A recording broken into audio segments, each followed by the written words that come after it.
I think we're all good. In that case, we will assume of course, you have hired a room at the Hecate Hole from this quite upstanding fellow trying to keep the civility of a forgotten place alive in Pogona's Rest against all odds. And he apologised that he could only offer you quite a modest room, which is an enormous mattress covered in cushions with gossamer curtains and all this kind of thing. So you bed down for the night in Pogona's Rest. Your first night in Pogona's Rest. It's it doesn't. The night passes reasonably quietly. You do occasionally hear the sounds of people shouting outside.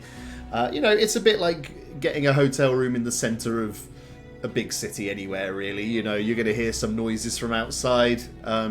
You just hope your room's high up enough that it doesn't disturb you. In this case, it's a ground floor room, and there's sadly no double glazing. So you do hear some noises. I'm just going to roll a dice. No need to be alarmed. Let me just have a look. Oh, that concerning? Not at all.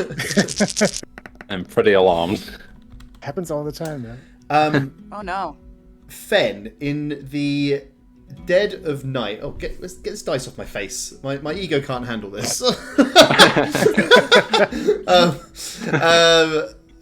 the dead of night, Fen, your heightened senses and your kind of attunement to nature causes you to stir, and you wake, and right in front of you, no more than perhaps a foot away, you see the face of a cobra staring at you. It's kind of, its hood is flared and it's risen up.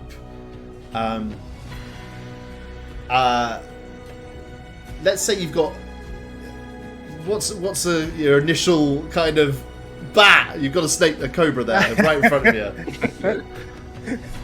Well, that's a good question. Yeah, I think I would have this thing produce flame in my hand. It isn't a hot flame, so it wouldn't set it on fire, but I'm hoping that it, at least, scares it away. Okay, nice. So you're going to produce flame. Yes. You produce this flame. What is it just in the palm of your hand kind of thing? Or, yes. Yeah. Exactly. Got it. I can throw it and do damage, but it stays in the hand first. Okay, amazing. So you just produce this flame in your hand, and you see the cobra, like its eyes are drawn to this flame, and it kind of weaves back and forth, staring at you, and then it turns back to you and draws back and goes to bite, and then suddenly drops dead. Okay. Right in front of your eyes.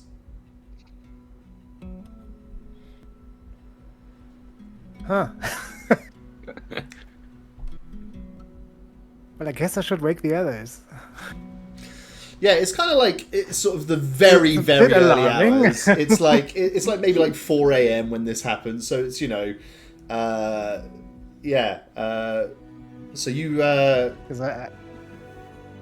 yeah, go ahead. I try to jostle them awake. At least see if somebody stirs. So what do you do? Call out? You shake them? Yeah, I'm not really sure how far we are away from each other. You're in the same room. You're all three of you on this enormous mattress. So you're Exactly. your toes aren't touching, but they can hear you if you call. I think I'd try to reach out and touch a shoulder or something. Hopefully just a shoulder. Okay. So Melpomene and Manfred, you feel Fen's hands kind of trying to shake you awake. And the three of you have this sign. I guess you're still holding this flame, so you can see kind of Fen's face sort of underlit with fire, quite creepy. And the three of you awake, and just by the light of this flame, you can just see this the body of this cobra, just lying on the ground in your room. Yeah, sorry guys to wake you up in the middle of the night, but this thing I just woke up and it was right in front of my face. And I think it wanted to attack, but then it just died. Or whatever it did. It just died. It didn't. It just keeled over. It didn't touch my flame or anything. I think Melvin would probably cast Mage Hand at that point. Check this hand, because I'm marvelous, and just go and poke it. Okay, Mage Hand just goes over and just starts prodding at this snake. It doesn't respond. It's dead. Okay, but it's actually physically there. It's not. Yeah. It's not an illusion or anything like that. No, that is a bona fide physical snake. Can I inspect the snake to see if I sort of notice anything on it? Yes, please. Anyone with nature or medicine proficiency can give me a roll on either of those.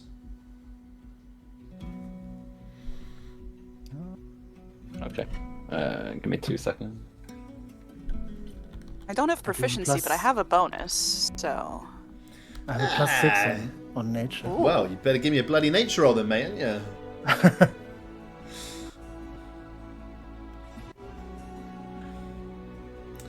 No. Yeah, your bonus, not enough. But good rolls from Fen and Manfred. That's probably the way it should be anyway, right? We've got a druid and a ranger there and a dead snake. So, what did you... That was a nature roll from you, Fen, wasn't it? And Manfred, a nature roll as well, was it? Yeah. Yeah. Okay, so you two have travelled a little bit together, and so the two of you kind of put your heads together and kind of inspect this snake, looking for any kind of signs. What would this have been? You see absolutely no signs of injury. And then Fen, perhaps using your particular set of skills, you look sort of, you like pull open the cobra's mouth and sort of peer inside it, and you like check it inside for stuff. You don't see any kind of there's no signs of trauma or any initial signs that might give you cause to think it's been poisoned. If anyone does anyone have proficiency with medicine? I think Fen, you do, don't you? Yeah, I do as well. Yeah. Should I roll that? If you want to give me also Fen, I think your camera is frozen. I don't know why. Oh. You just look very trying to focused. No, not that. Oh, there you are. You're back. You're back. You're just like, damn, this guy's really fucking like taking it in. Really locked in. Yeah. So into this. Good. Yeah, if you are interested in, if anyone with a medicine proficiency wants to give that a roll, we could try to dissect the snake, perhaps. I think it's frozen again, Foxy. I don't know what's going on. We haven't. Nice. I feel like every week we had some issues with Lissy on her video ninja yesterday as well. Yeah, weird. Send me. It's like every time you reactivate it, it's kind of going along. We'll keep an eye on it. Oh well. Anyway, 23, incredible. Fantastic roll. So you take out your small blade and make an incision and dissect this cobra in the middle of your room in the middle of the night by the light of a flame in your other hand. You know. There's absolutely no indication of like poison or illness or disease or anything. This snake, there's no external sign of anything. Now, you know, you're not necessarily a snake doctor, right? Of course. I don't know if snakes can have heart attacks. And if so, if there would be any visible sign of that. But what I'm saying is, everything you know about animals, nature, there does not appear to be any kind of giveaway sign that tells you what would have caused the snake to drop dead. I mean, it could just be a coincidence, of course, but it feels a bit weird. A little bit suspicious. I would agree. especially with everything we've been experiencing here. Huh. What does everyone else think about the fact that is anyone perturbed by the fact that there was a snake in the room at all? Do you regard this as like some kind of nefarious attack, or do you just regard it as, hey, that's life in the desert, or poor pest control on the part of the tavern? Yeah, I guess I consider it just like pretty standard for snakes to be about. Like, more can't rule that out. That's for curious sure. about what happened to the snake more than anything. Yeah, I think that the presence of a snake isn't that out of the ordinary in a desert, but a snake specifically in our room is weird. Well, it's about 4 in the morning. Are you going to attempt to get back to sleep, or is it time to get up with now that you're probably a little bit on edge?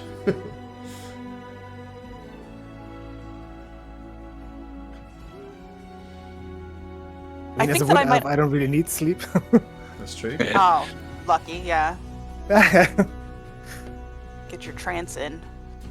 Exactly. I think that Melpomene would try to sleep. I think that I might not be successful, but I would try. Cool. So the group of you return to try and grab a couple more hours before the sun is kind of up. So Feathers goes over and inspects the body of this cobra, and sort of like pecks at its guts a little bit. Just like just walks off. Let's say another 3 hours pass by, and thankfully uneventfully, no more dead snakes. When you rise, snake is exactly in the same place exactly as you left it. What's the priority today? You've got a couple of things to be getting on with. Where do you think the group is most interested in heading first?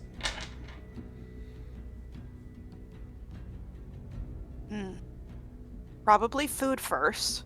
Okay. I think that we can all get a little hangry if we don't eat. Well, That's true. You are in a lovely tavern.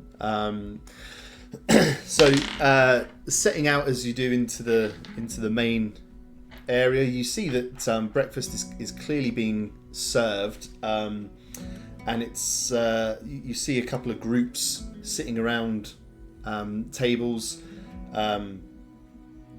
You see Wink and Gerber sat at a little table on their own, and Flyford Flavel, the tavern keeper of the Hecate Hole, kind of spots you coming out of your room and comes striding over. He's kind of puts down whatever he's doing, gives an instruction to one of his employees, strides over. Good morning. I trust the room was satisfactory and to your liking. The room was very great, yes. Oh, good. Very comfy mattress. We did have an altercation with a snake. Is that normal around here? A snake? Oh, I am frightfully sorry. My goodness. It's not your fault. We do our best to keep the beasts out, but it's so hard. They can just come through the window. They fit through seemingly any kind of crack. May I ask what type of snake this was? Oh, do I know this? It was a cobra. Does Sven know this? Oh yeah, sorry. Of course. It was a cobra, yes. A cobra? Well, I must apologise. Have you disposed of it? Is it still there now, or...? It is still in the room, yes. Still in the room. I'll have that seen to, and I'm frightfully sorry. Breakfast this morning, no charge. Okay, thank you. He says, please find a table. I'll get that. And he kind of clicks his fingers to one of his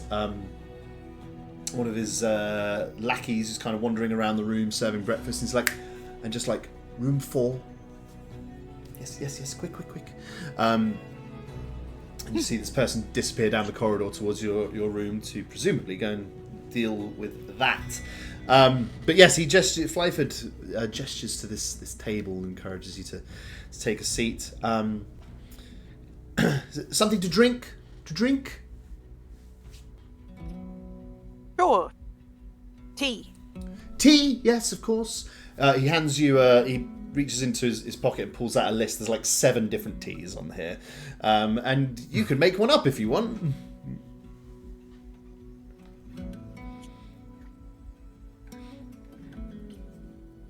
Sure wish I was good at coming up with stuff on the spot. That's why I play in D&D. Or there's a lovely jasmine tea that he recommends. Sure, love jasmine. Yes, please. House specialty, yes. Yes. House jasmine tea, 2 jasmine teas, and for you, sir, And I'll take 2 as well. 1 for me and 1 for the duck. the duck drinks tea. Yes. Okay, wonderful. Yes, 4 teas. He says, and we'll have our traditional breakfast brought over to you in just a few moments. He disappears. You're kind of sitting on like big, ploofy, round cushions. You know, they're quite sort of wide. They're kind of, so you're at kind of floor level, and there's this little table in front of you that you're all sitting around. And he kind of disappears behind the bar, and you can see him like reach below the bar, and it's unclear what he's doing, but he's obviously tinkering with something. And suddenly, in the center of the table, you see the middle of it kind of twist to the left and drop down, and then open, and in its place comes this bowl, a great big bowl, and 4 smaller bowls on the outside of it, and this bowl has within it like a kind of stew, just like this kind of yam stew that comes up through in this bowl, and it's got like there are spoons and everything and surrounding the bowl as well. It's like magic hot pot. There you go. Exactly. He brings over your tea and says, "We'll have that room sorted out for you. You won't even know anything happened, and I'll see if I can put some kind of additional protection on your window this evening, so that we don't see a repeat of any nastiness like that again." That would be lovely, thank you. Yes, very good. Well, do let me know if you need anything, and enjoy the stew.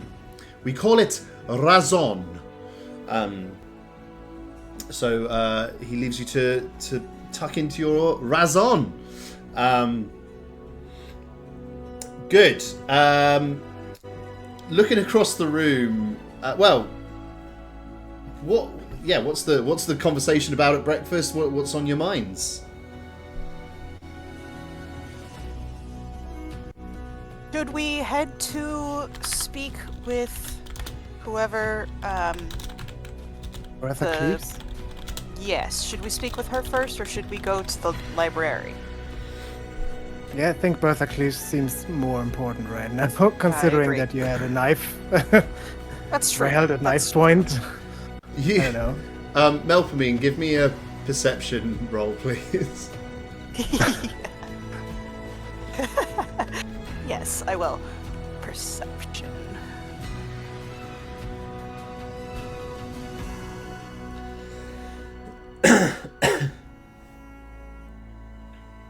Nice. Looking across the room you can see Wink and Gerber sat at their table. Wink has his back to you, and Gerber is sort of facing more towards you, and you can just see her like sharpening a knife on a whetstone, and just like right in front of her, and just like looking at you, and then she gives you the old Robert De Niro eyes, and then you see Wink says something to her, and she just turns back to him and is like, and just looks really nicely at him, and just like looks really pleasant and sweet. Oh boy! So you get the look. Amazing. just before you kind of finish or as you're kind of finishing up your raison, a dragonborn walks across the room.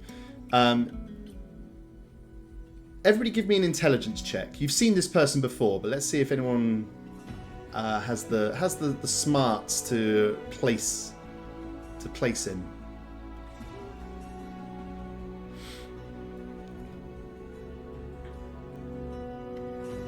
Oof, nope. Melpomene doesn't.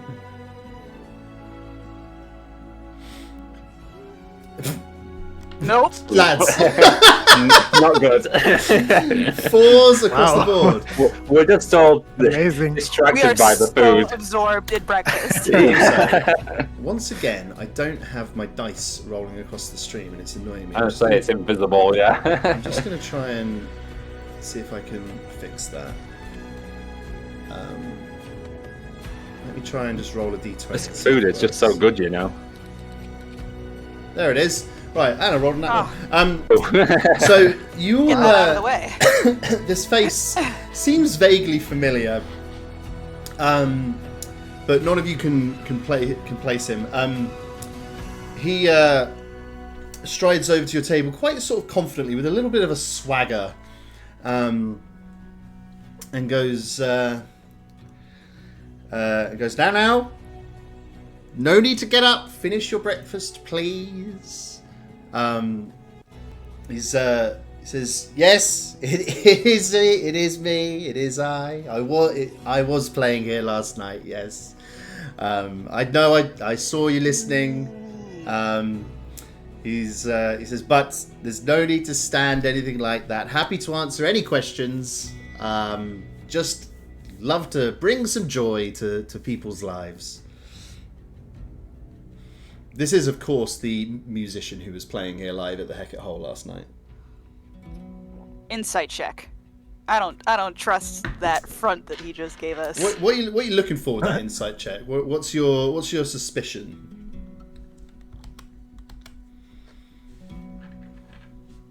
I feel like he's trying too hard. I don't know why. Yeah, give me an insight check. I don't know why he's trying so hard, but it is too early. A 19. Nice. I think you've been around enough performers, Melpomene, to recognise bravado when you see it. This guy is like...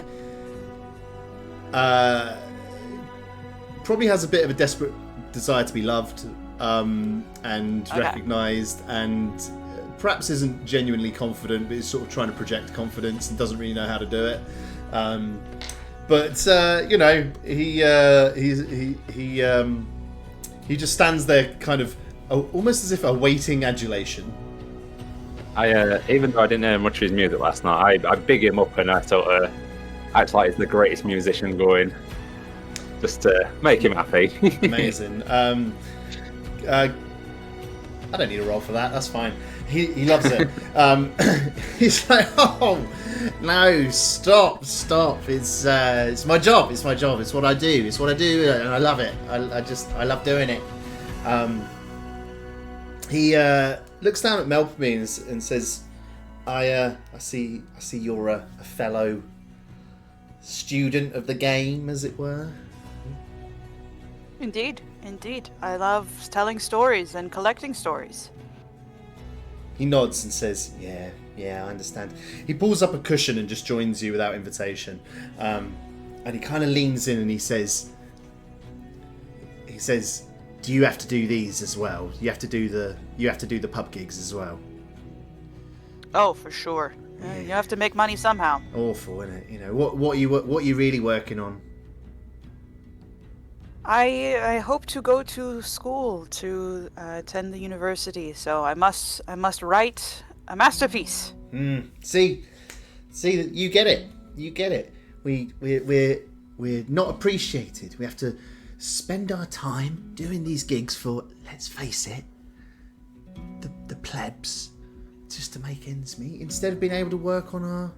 They don't even know about music. They don't even like good music. You got to play all the stupid songs, haven't you? You got to play songs like, you know, the Cliff Face or the shores of the lake or whatever, and they love them, but it's just, you just got to do it, haven't you? And then you got to go around and talk to them for the marketing and all that. It's just, so you understand, you know where I'm coming from. Gotta play those standards, you know. You're playing the game, same as me. Geniuses like us can't be constrained, you know. I'm here visiting my granddad. I don't even live here. I'm just visiting my granddad, but I thought, well, while I'm here, make some money. But if you've heard The Shores of the Lake once, you've heard it 100 times. But these people, the song's been out for 200 years. They never get bored of it. Yep. How many times can you hear The Shores of the Lake without... I don't know how they don't all go mad. He turns to Manfred. What's your favourite song? Shores of the Lake. Shores of the Lake. I knew it. Whatever you played last night. See, that's what I mean. No, I mean no offence, but music. I guess what I'm saying is, should music be for everyone? Does it have to be for everyone? You know, people who can't appreciate it. That's what I'm saying. I just they can't relate to me. Is what I'm saying. At this point, my face is kind of dropping. I'm starting to regret bigging this guy up a bit. He says, I just gotta. Yeah, go ahead. Oh no, I was just gonna say I've just got a sort of stone face now, just staring at him. I think we're all just like nodding along, waiting for this guy to leave. Mm-hmm. And then I sort of say, like, "Oh, is that the time? We must get going."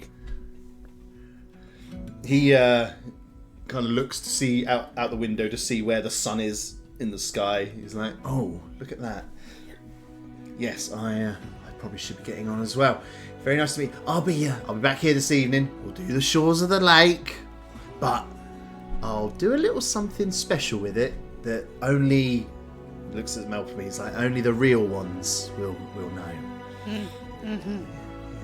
Yeah. All right. Well, and just before he goes, he just just takes a little tin cup out and just slides it across the table, and sort of like. Anyway, if you enjoyed the music last night, if anyone, I don't know, just know in case you want it. I'll drop a silver in. He's trying so hard. He he lifts up the cup and you can just hear it like clank around on its own in the cup, you know. And he's like, "All right then. Yeah, I'll see you later. Nice duck." Just walks off and goes over to like the next table over and launches into a very similar looking spiel. Then I say to others, like, "Let's never talk to him again." Yeah. Cover our face up if he ever comes in again. Incredible. So off towards Southside, towards Bertha Cleese. From the Hecate Hole, you need to kind of pass through Tricorn to get to Southside. Now, you did this once before on your way to the Slithalium, or indeed twice, because you would have come back as well. But I think given that you were... Go ahead, Manfred. I was going to, as soon as we leave the inn, can I scan the area for the kids again? Yeah, for sure. Give me a perception roll. Oh, you got that in just a moment. I want to check something. No worries.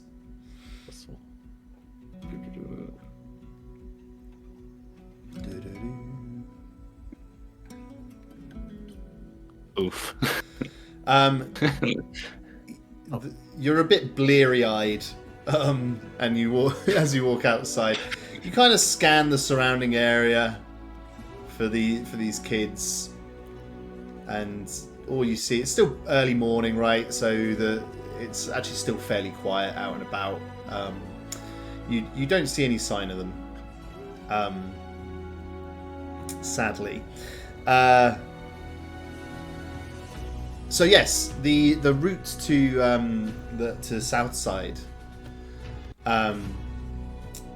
takes you through Tricorn, and I think when you were travelling through Tricorn on your way to and from the Slithalium, you were probably a little bit. Firstly, on your way down there, you were kind of part of a big crowd. On your way back, you were sort of quite focused on your upcoming conversation with Midnight Blue.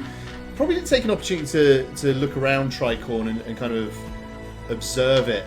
And Tricorn is, if there is a kind of richer area of Pogona's Rest, this is it. It's quite nicely apportioned. Obviously, it's got the two key features that it's got are essentially a moat running around it, so it has this kind of additional layer of fortification anyway. It's also quite green. There's a lot of greenery around the edges and kind of in between buildings and stuff, to a much greater extent than the Dead Straits or Southside, which you've already seen a little bit of. You've also seen a little bit of the watercourses, but just kind of the edge of it, I think. The other major feature, of course, is that the Crotalus River runs right through the middle of Tricorn. There's a couple of bridges that connect the kind of two sections of Tricorn there as well. Everybody, give me another perception, please.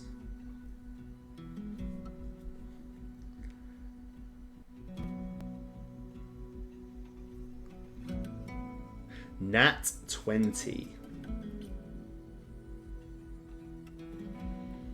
Cool. Manfred, as the three of you are passing through Tricorn, something out of the corner of your eye catches, just something like in your subconscious that almost makes you turn and look to the left. And you can see a painting, like a mural on a wall of a nearby building.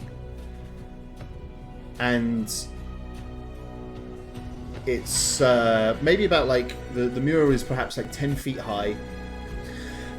You probably wouldn't have been able to see this in the daytime yesterday because of the time of day, there were a lot more people out and about. They'd have been blocking it, so you wouldn't have had a clear view of this. But now, in the early morning, you have a clear line to this portrait that depicts a figure, a dragonborn, with one green eye and one purple eye. Fuck. Yeah, I point out to the group sort of this giant painting that I've just seen, and sort of point out it's this dragonborn that we've seen before. It's quite peculiar. Manfred, if you want to just give me an investigation roll. Yeah.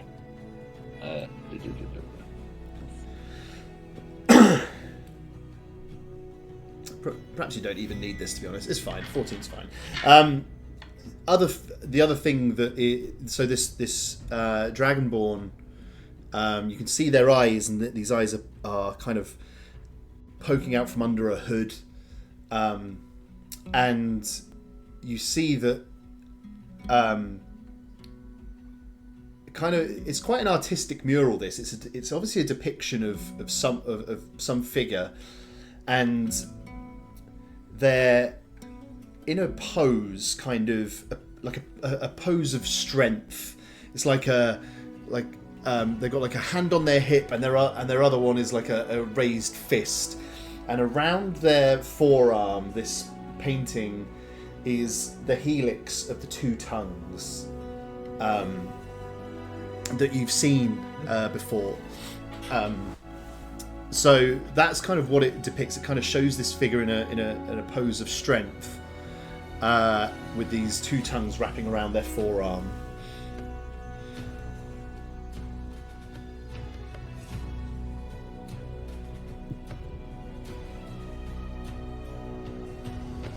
Yeah, sort of. Cope, you're muted. Yeah. We recognize that that's like an enemy. It was the twin tongues that are bad, right? Well, certainly you had a less than favourable interaction with two people bearing the mark of the two tongues, and for Fen and Manfred, there's an additional significance to these eyes. Yeah, of course. So here's the three of you admiring this work of art. What's thoughts? Maybe this sort of person knows where our precious The Sage stone went. Yeah, but I how think do we that's find sort of- out who he is? Or she? I guess we gotta ask around, maybe. There are people around. You Only can course of action. You can approach. There's people just sort of a couple of. I just stand in the middle of the crowd and I point at this giant painting to shout, "Who is this?" Unreal. Melpomene walks away. Melpomene is so embarrassed. You you sort of look and see that there's a handful of people nearby you, and most of them like look up when you shout, and don't eat, and just carry on going about their business. Nobody sort of responds really. You do see like a human market trader nearby. They're kind of setting up their stall, and they just sort of shake their head and just like walk over slowly and like, brother, it is early in the morning. Do try to just, we don't need to be walking around the streets yelling at this time. There's people yelling out here all day, every day. Okay, we try to keep it in business hours. Do you know who that is? Yes, I know who that is. Oh, perfect. Can you tell us? Who are you? What? You don't. Are you telling me you don't? Are you seriously? Is this some kind of? Am I being set up for something? Is this some kind of joke? No, Not for we're around not. here, sir. Yeah, it's our second day here, so Right. Okay, I can't really believe you've even come here without knowing who this is. Okay. Why do you want to know? Me and Sir Feathers, we put on another performance to sort of explain what's happened. What do you explain? So Sir Feathers is going to play the role of the stone, and I'm going to play the role of a thief, and I'm going to pick Sir Feathers up and just sort of run off with him, and then sort of come back. Similar to what we did in the shop, our little performance. I see.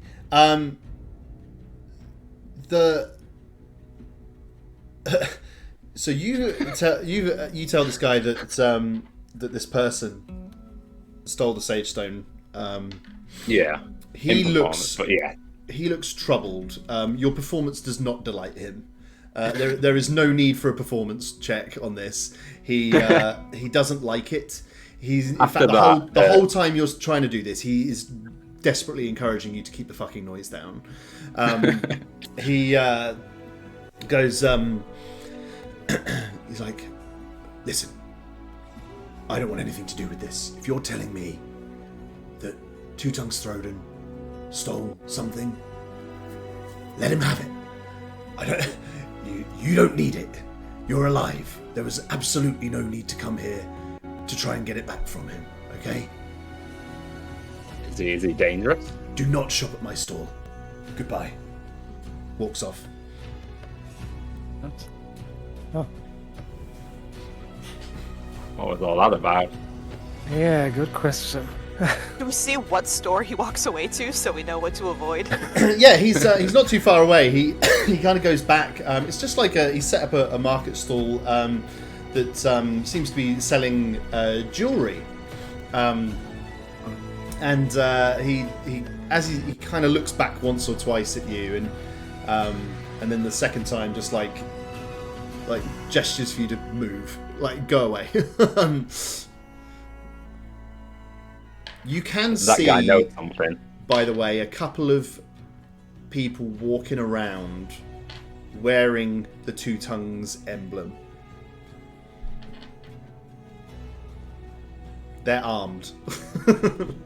Yeah, I think we should maybe move. Got our information. Let's keep moving. Okay. Yeah, exactly. You continue on your way through Tricorn. You cross the bridge over the Critalis River. Quite a sight looking up the Critalis River, I would say. Especially looking to the east, where you can see it flow out into the harbour, and then you kind of can see from the bridge the Dune Edge Lake. Quite a beautiful sight with the sun rising behind it. You make your way then through Tricorn. And cross over the small moat bridge into Southside, and you were hoping to seek an audience with Bertha Cleves, if I'm right. I don't think you were given any indication from Wink specifically where to locate Bertha Cleves. So, where do you think? What's your first? How are you going to find her? It's a great question. Yeah, indeed. I mean, asking people that you could just get Manfred to go and run into the middle of the town and go, "Where's Bertha Cleves?" That went pretty well last It worked time. so well the last time. We should have asked Flyford, really.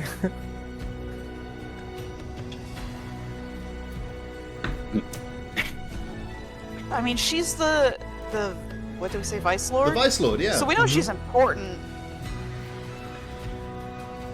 Are there any important looking buildings Yeah, around? can we inspect the area to see if anything stands out? Yes. Anyone can give me a perception check. It's gonna be the one number I have memorized. What I'll say is, Mhm. let's have a look at these rolls first, and, Oh then, my God. and then we'll say, okay, pretty lousy rolls, to be honest. Yeah. What I'll say is, without a roll, there are 3 points of interest that you can clearly make out simply because they're big. One of them is the Slavalium. You already know where that is. That is, of course, the fighting pit to your southeast. To your southwest is, you see what I think you would all naturally assume is some kind of, could be a temple, or maybe even some kind of cathedral or something like that. Definitely some kind of large civic building that could be, something like that. And finally, to the west, you can see a cluster of buildings and a flag flying from most of those buildings that has a kind of crest on it, and then the initials MA. There's a couple of other kind of large houses around, but none of them give anything away. I mean, you'd be kind of spitting in the, bit of a knife in the dark there. So that's what you've got. I think on an 11 Manfred perception doesn't really fill you in with anything more than that, really.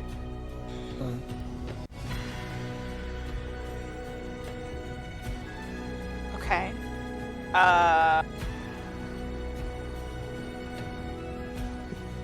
Do we just pick one and hope for the best, or?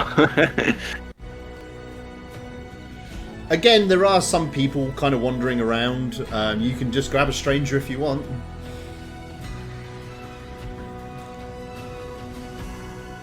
I'm too paralyzed by the potential of being wrong. I'm gonna say let's go to the religious-looking building. Okay, cool. Yeah.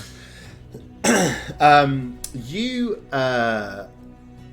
head on over to a place, and as you arrive, as you draw closer to it, you certainly get the sense that this is some kind of temple, and in fact, the signs outside mark it as a place called the Inikos Sanctum.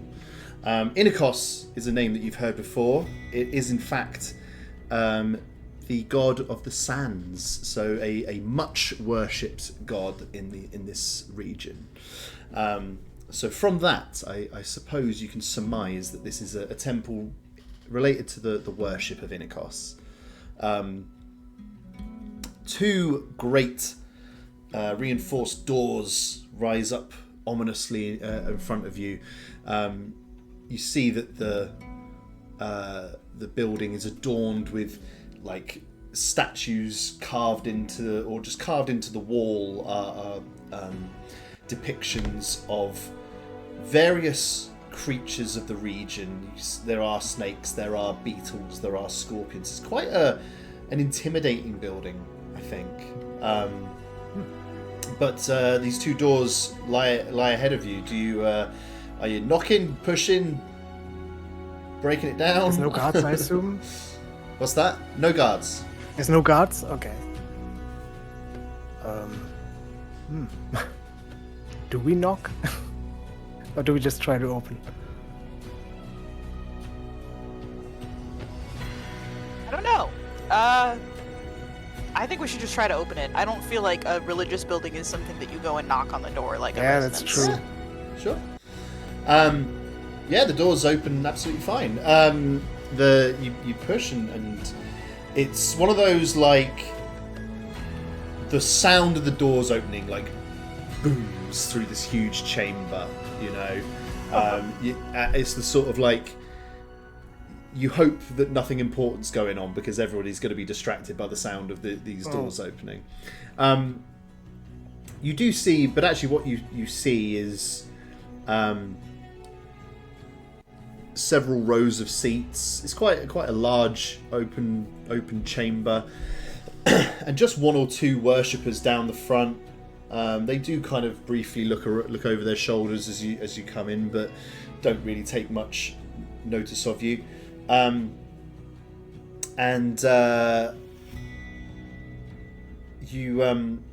you go inside, there's I think you can immediately tell from the way they're dressed that this is not like a priest or a bishop or someone of that kind of seniority, but certainly a member of the clergy, but probably but quite sort of low ranking. And they're kind of in the midst of they're doing some kind of preparation, you know, they're carrying some papers and moving some books around and stuff. And they spot you coming in. This is another Dragonborn, and I think you can tell a female Dragonborn, and they kind of come scurrying over to you. Good morning and welcome to Inikos Sanctum. Are you here for private worship?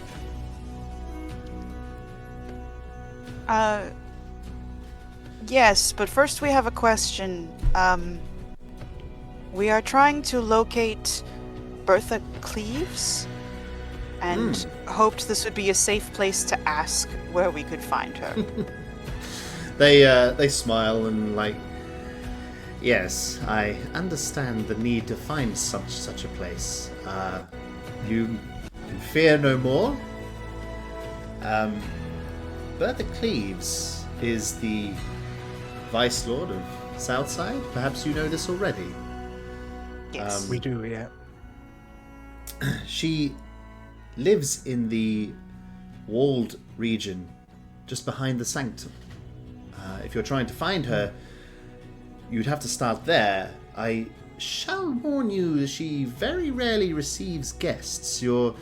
If you are hoping to speak with her, you may have more luck at the Slithalium if there's a fight on. Noted. Thank you. She hands a hymn sheet to each of you, and is like, the hymn today will be "Bury Me Under the Sands." The sermon will be beginning in an hour, but you're quite welcome to take a seat now and wait if you wish.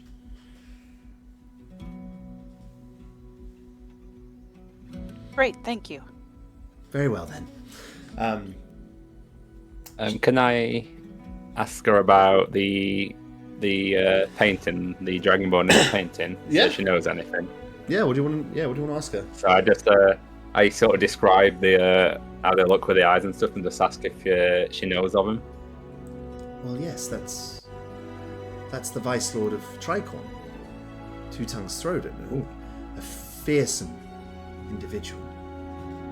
Yeah, we've heard he's quite dangerous by some shopkeeper. Well, Sort of not to mess about with him, but his reputation is well known. Her voice drops to a whisper while she's really kind of like looking around nervously as she kind of says, "Yes, I mean,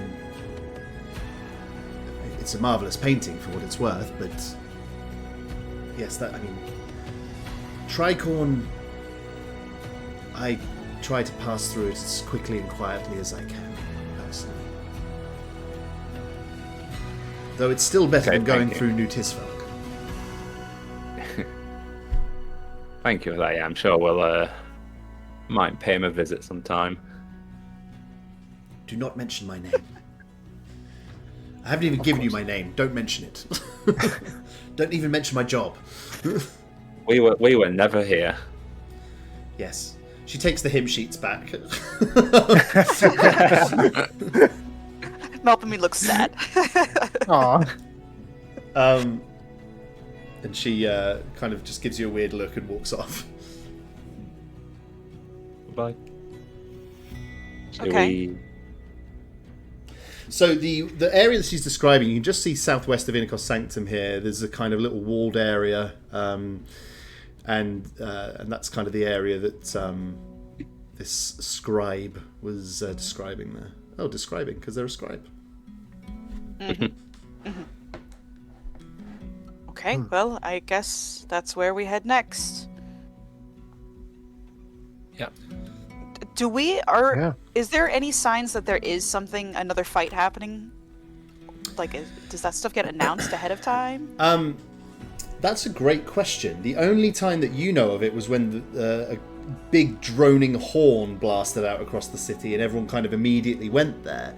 I don't think you would... There's no way I can imagine that you would have a handle on that without asking somebody what the kind of done thing is there. As far as you know so far, a horn blows and everyone goes and watches a fight.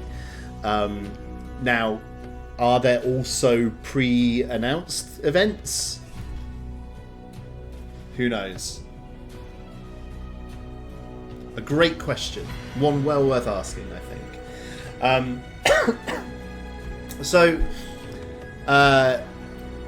you approach these walls and just kind of behind the sanctum there is a kind of set into the wall. There's this heavy iron door, and you note that it has one of those like speakeasy eye holes as well. There's like a flap there at kind of eye height, and that's there. Love a good speakeasy. What's the password?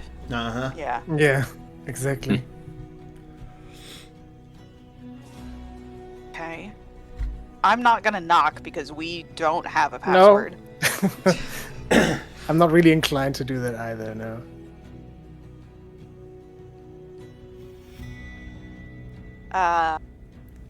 I don't have anything that's gonna help here.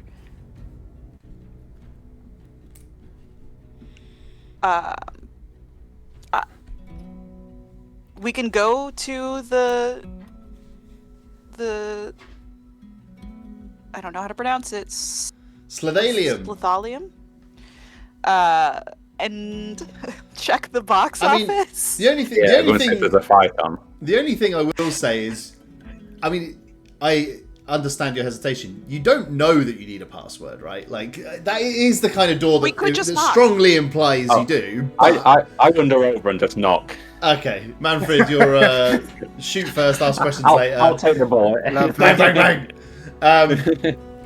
Literally like Charisma half. 18. Yeah, Yeah. exactly. Literally half a second after you knock, like you haven't even finished knocking, and and you just hear, yeah. Hello there. What? Just wondering if you could, let us in. No. I knock again. Yeah. Please. Are you stupid? No. Who knocks twice? Bang.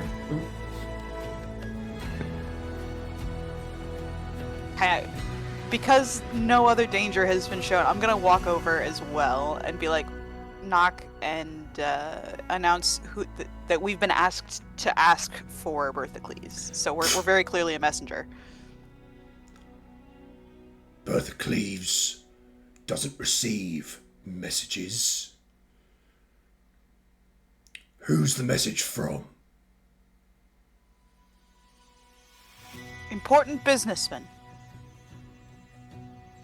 You can give me a persuasion roll, Melpomene, with disadvantage, and you've got a 15 to beat. Okay. Important businessman. Disadvantage. Uh-huh. He just like stares, like just holds your gaze, and it's just like, Bertha Cleaves hates important businessmen. He says, he goes, what's the word I'm after here? He goes, if you want to fight in the Slithalium, you have to go through the agents. Otherwise, there is nothing to discuss.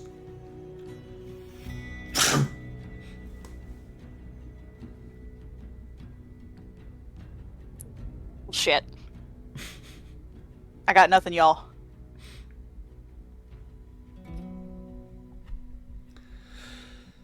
Is it worth going to the Oh. Slovenia then, checking there's a fight Yeah. on maybe? Try and catch him later? I agree. We could just go over there now. Just quick curiosity. What is the door made out of? Iron. What you got? As I cast Shocking Grasp Oh my god. What does on this the do? door. Just lightning springs. That's bold. I just want to fry this guy for being a jerk as we walk away. Wow. So, let me have a look at the Shock and Grasp a second. Now, can you do this through an iron door? Well, I can try to attack the door and it's metal. So if he's Oh, I touching see. Oh my god. Incredible. I love it. Do you? Okay, do an attack roll against the door. it. Okay. You have advantage on the attack roll if the target is wearing armor made of metal. So I'll say you have advantage on the roll. Okay. Uh, 30-20. Okay. It hits. I really Oh just want my to make this guy's hair stand up on end all day. It's not. I'm not here for lasting damage. Roll. we run. Give me the damage roll. D8, 1d8. Not bad. Oh god. 7. Incredible. You.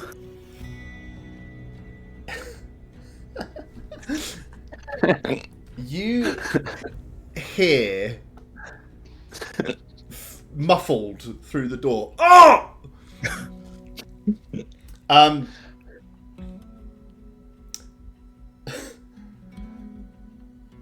Moments later, you hear the door.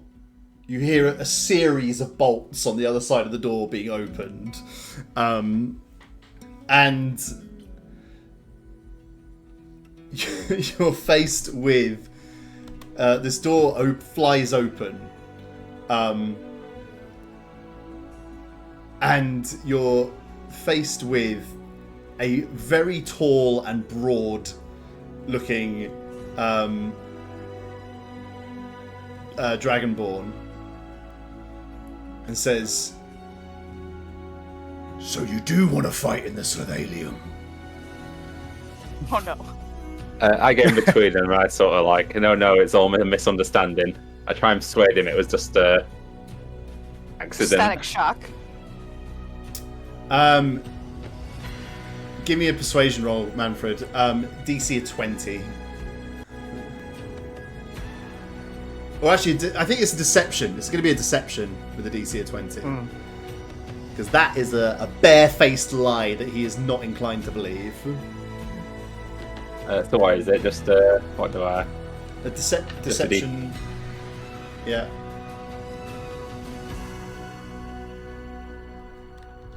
I just roll a d20 with my. With your deception thingy, yeah. Which you do have a +4 to. Oh! A 22! Hell yeah! Nice. He stands there and is like, static shock. He looks at the door and is like, oh, well, that's a pity. Anyway, fuck off. Bam.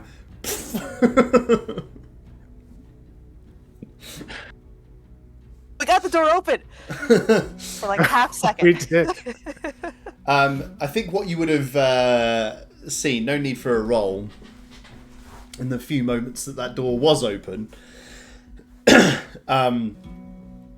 just it's almost like a villa kind of scene inside, quite nice homes in there, and hanging baskets of plants and flowers and stuff, and looks quite nice, beautifully tiled floor and stuff, but it remains, well, I was going to say it remains off limits. The door is closed.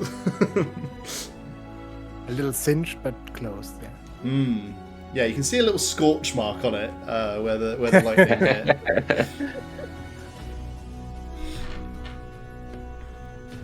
Genuinely, for a second there, I thought you were gonna say that like the door slid open and that I had killed this guy. That would have been priceless. Oh, no. For that damage, yeah. Should we head down to the fight pit then and see if there's any fights on today? I guess. Sounds like a good idea, yeah. After that event flopped. I'm just gonna roll a dice. No need to be alarmed.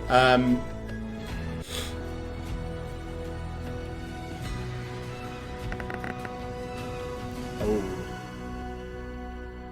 That didn't sound like a good oh. let me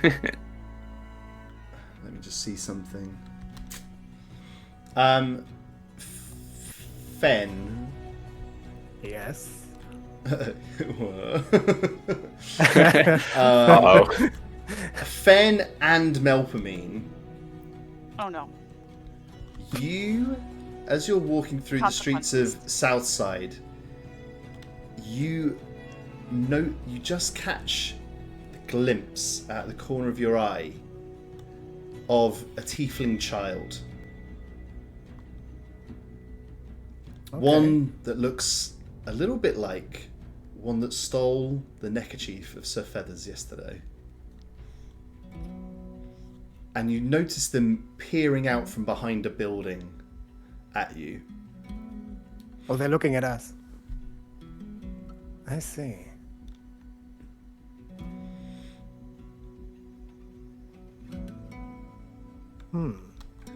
Now, Manfred has been going on about these kids quite a lot, I think, in the last 24 hours. But he can also be a little hot-headed. So I leave it up to you whether you are going to fill him in on this. No, I would tell him immediately. Manfred. I take the Craig the Horse plush out of my bag, and I slowly approach the children, like offering it.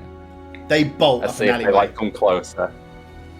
As soon as you start heading towards them, they bolt up an alleyway. Oh, okay. Oh, that didn't work.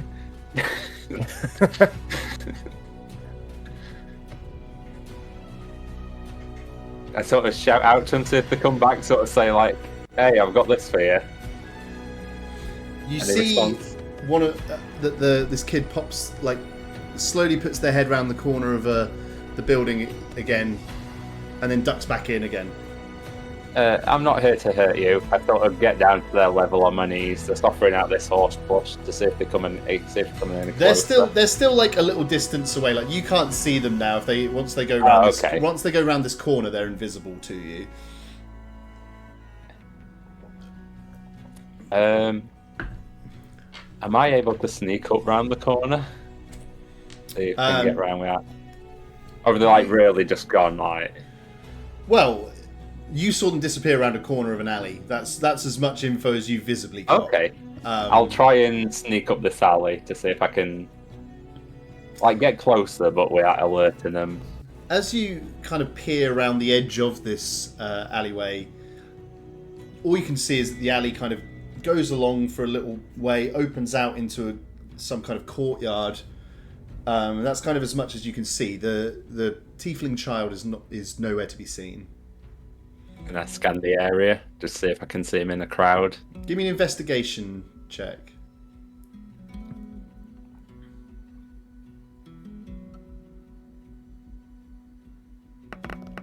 Nice. Ooh. Good roll. Melpomene and Fen, are you following along behind Manfred at this stage? Yeah. Also, I definitely. I think that I'm gonna let them go off on their own thing, but I'm gonna keep an eye out, like, from maybe 15 feet away. Okay, got it. On a 19, Manfred, you look up this alleyway. You think you've got quite almost like a tunnel vision. You know, you can just see it opens out to a courtyard, but you can't see much of the courtyard from your vantage point. There are a couple of people in there. Just seem to be kind of out the back of their homes doing some kind of chores. One of them looks to be maybe preparing some food, and another one washing some clothes. A couple of people just like sitting around having a conversation on one of them sitting on a crate, you know. But on a 19, across the other side of the courtyard, you can just see, peering over the top of a crate, this tiefling child. I sort of blend in with the crowd, sort of getting over to the crate, like, sneakily. All right, so I mean, what I'll say is they are kind of looking right at you.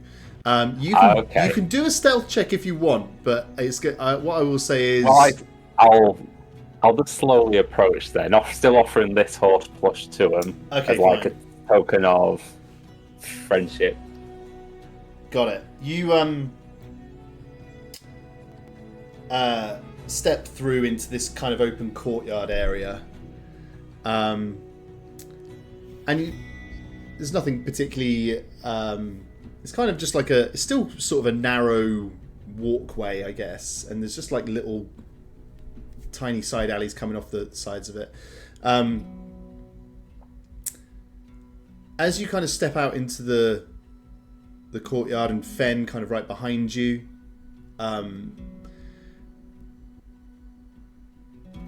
you become aware. Firstly, the tiefling child pops up and scurries into a house,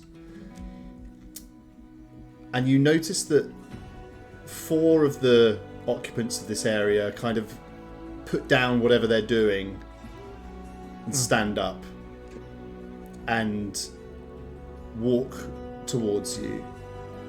One of them is in fact, one of them's a dragonborn, one is a gnome, and two of them are adult tieflings. And they stride over and say, and one of them is kind of to your left. Three of them are sort of in front of you. Quite an imposing sight. These four individuals, and this dragonborn is like, "What do you want?" I'm after my duck's neckerchief that has been stolen by a little tiefling that were running around here. I suppose you haven't seen them at all. He's talking about my son. Are you talking about our son? I might be. Have you seen him running around with a red neckerchief recently? Yes. Can I have that back? No.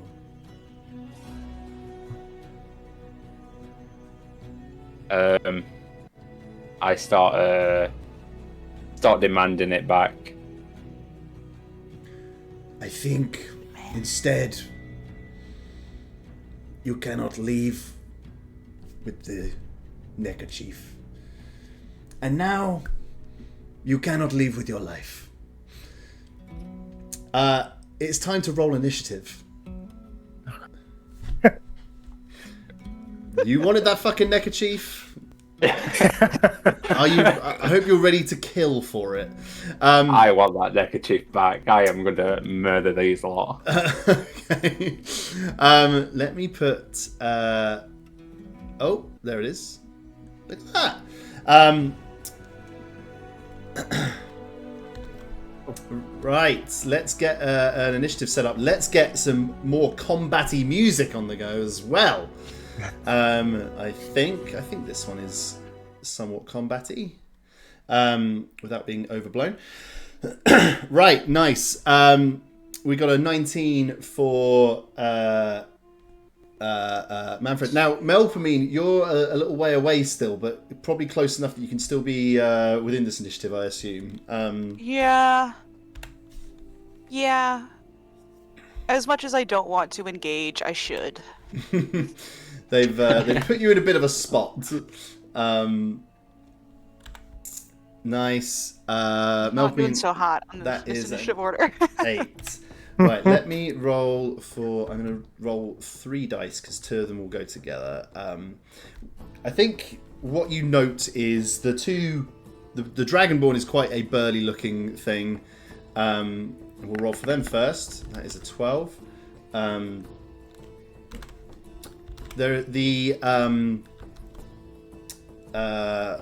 What else did I say? There's a gnome. There's one of the gnomes. And there's a gnome and a tiefling who don't look too physically imposing, and there's another tiefling who looks fairly capable. Let's do fairly capable first. And that is a 10.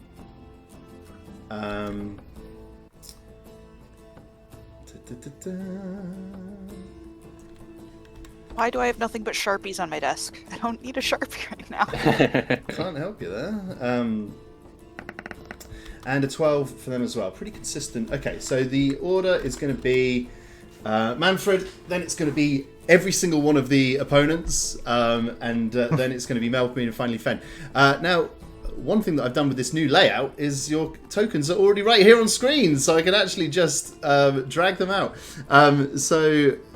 Token number 3 is Manfred. So we have got you kind of here. It's going to be a bit smaller than that. There we go. If you have any questions while we're going along about the kind of the spatial relationship between things that aren't clear from this image, then please do let me know. And then finally, we've got Melpomene kind of over here. Nice. Yeah. Let's get some enemy tokens on screen. Bam, bam, bam, bam. One of them is right here. The others are right, we are here. We are in initiative. Manfred.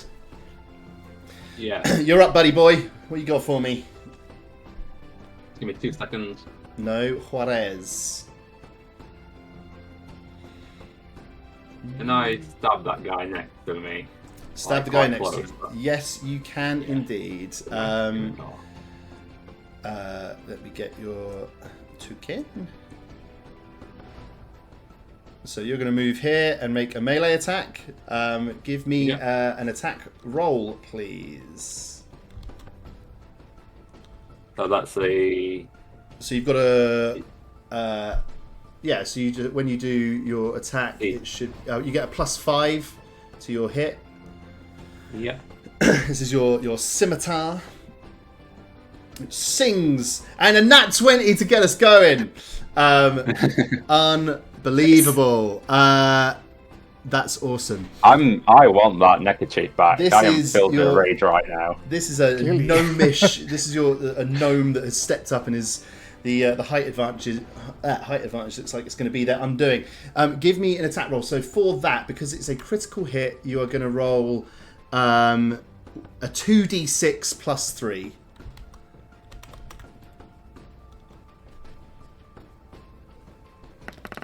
Oh, snake eyes. Hate to see that. If this was Staggerheart, it would be a crit, but alas, it's not. And alas, it isn't. Okay. Still, 5 damage. Not bad at all. Could be better, to be honest, but, we're here. We move. Okay, cool. Any bonus action? No. Okay. You next up is the person that you just attacked, so they're going to be seeking some revenge. They are going to use their weapon. They get a +3. Okay, cool.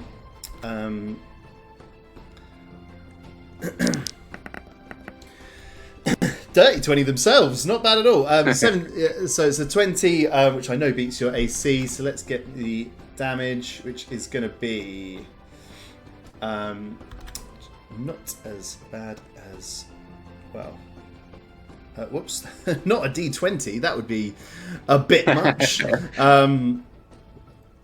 are going to do the maximum available, 7 points of damage to Manfred.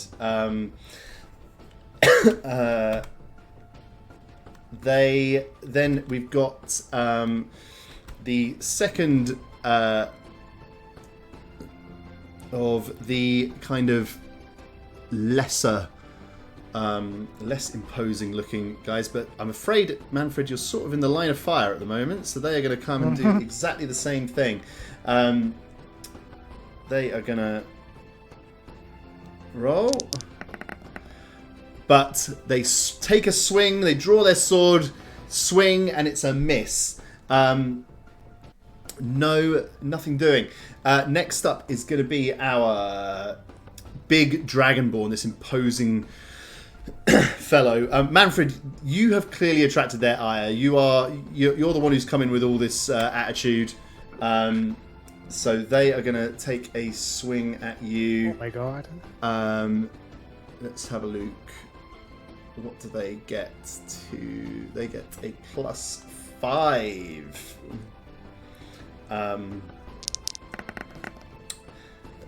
15. I believe your AC is 14. Is that correct? Yeah. It is. Okay, so that is a hit. They are going to do... let's have a look. Okay, not too bad. They kind of... With a weapon more elegant than you would expect, a lovely rapier, they kind of... Wata! And that is going to be a further 8 points of damage. You are at below half health now. In fact, you're on 10 hit points. Finally, the sergeant is going to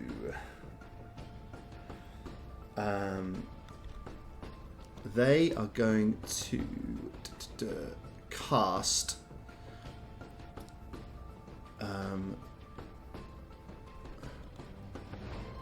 Ray of Frost.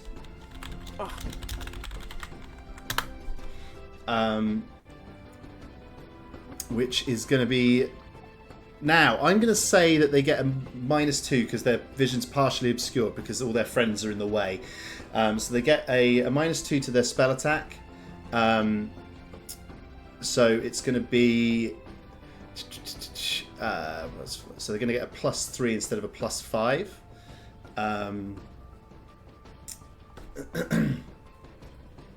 So... Now this is... Ray of Frost is, of course, a cold attack that... Okay, cool. So if it hits... Let's find out. They send Ray of Frost and it whistles. You see a bolt of ice go flying past your head, Manfred, and it mercifully smashes into a cart of goods behind you. Not hitting at all. Melpomene, next up in the initiative. Alright, I am gonna go ahead and cast Bane. Nice. 3 creatures that I can see within range each need to make a charisma saving throw. So I'm going to pick the 3 around Manfred. Cool. Love so it. they need to make a charisma 13 saving throw. For flavor, Melpomene's going to reach out and one of the spiky bits of jewelry that they're wearing, they're going to just smack it so that a little drop of blood comes out. Love it. And cast Bane. I don't think I have a phrase set up for Bane, which is all right. I'm going to unfortunate. roll 3 times. None of them have a bonus to charisma. So I do. It's Bane, bitch. One of them is definitely going to fail. I'm doing these in the order of the initiative, by the way. Okay. That is going to be, I think, a pass, a 16, Yeah, 16 passes. and a 15. So two passes and 1 fail. Okay, so the one which was the first person that that Manfred attacked, they fail, so they now have disadvantage on attack rolls. Is that it? Actually, they each must subtract 1d4 from the attack roll. From the attack roll or saving throw, they must subtract a d4. Okay, fine. That's good to know. Okay, amazing. Anything else from your side of things? Yeah, I am gonna bonus action Bardic Inspiration. I'm gonna they can see or hear me. So I know you're surrounded, but you got this for Manfred. For Manfred, amazing. So you've got a inspiration to use, 1d6, which will be a 1d6. Yes. So if you fail a d20, you can add 1d6 to it. Yes. And that'll be it for me. Incredible. Thanks very much. Any movement? Just staying where you are. I'm staying right where I am. Right, you is. Fen, what you got for me, sir? I want to do the Lance 8 damage action that I have. That is, it's a magic action you can expend as a use of your wild shape and choose a point within 60 feet of yourself. I'm assuming that about covers it. Vitality-giving flowers and life-draining thorns appear for a moment in a 10-foot radius sphere centered on that point. Each creature of your choice in the sphere must make a Constitution saving throw against your spell save DC, taking 2d6 necrotic damage on a failed save, or half as much damage on a successful one. And one creature of my choice in that area regains 2d6 hit points, and that is, of course, Manfred. Love it. Yeah. Okay, incredible. So crucially, each creature of your choice in the sphere must make a DC. So Manfred doesn't have to even do that. Incredible. So the 10-foot radius sphere. So that you can certainly cover all 4 of those people within that sphere. Yeah. Excellent. So that was all 3 of these enemies are now going to make a Constitution saving throw. Once again, I will do that in the order of initiative. Let me just check their stats on this. Okay. All right. And they have to beat, what was it, 14? Where does it say that? It will say... Oh yeah, attack save, con 14. Yeah. Con 14, right. Gnomish attacker. Fail. Nice. The tiefling attacker. Fail. Excellent. The dragonborn does get a +3 and succeeds. So Wait, was this is a saving throw? Was that the one that was baned? one of them was the one that was baned, but they failed it anyway. Okay. But I mean, yes, you're right. That they should subtract Whichever that. one is baned, yeah, the 1d4. Yeah, they do subtract it. I mean, they already failed anyway. Cool. So not only do they fail, let's have a look at 2d6 worth of necrotic damage. Do I roll that or do you roll that? You roll that, of course. I'm not sure. No, you do, of course. Can do that. Give me Okay. give me that damage roll. Do 2d6, please. 2d6. Fuck yeah! Eat shit, idiots! It's a 12. Yeah. This guy rolls. And Amazing. even the one that has a successful throw still gets takes health half of damage. that, right? Yeah. Yeah. Okay, amazing. Right. What happens here is what does necrotic damage look like coming out of Fen? You God. cast this. You're always asking the tough questions. You cast me this spell. You cast this spell at the group. What does that look like? Necrotic damage. From you. Yeah, that's a really good question. I never have anything prepared for that. That's all right. You're obviously a plantsman. So maybe it's like. Well, actually, what does the sheet said something here, didn't it? Maybe like ghostly thorn plants, like ghostly thorny vines, kind of creep up around their legs. Yeah. And in the Yeah. in the The lovely case of green the mist. in the case of the two people who failed that roll, you see these ghostly vines creep up and wrap themselves around their head and go in their mouth, and they're just like ah, and both of them die. you pick up two kills. Sorry, I just took away the wrong one. There we go. So that one is gone, and no, not you. No, not you. This one. These two are both down and drop dead. Incredible. Fen, that was amazing. Any bonus action?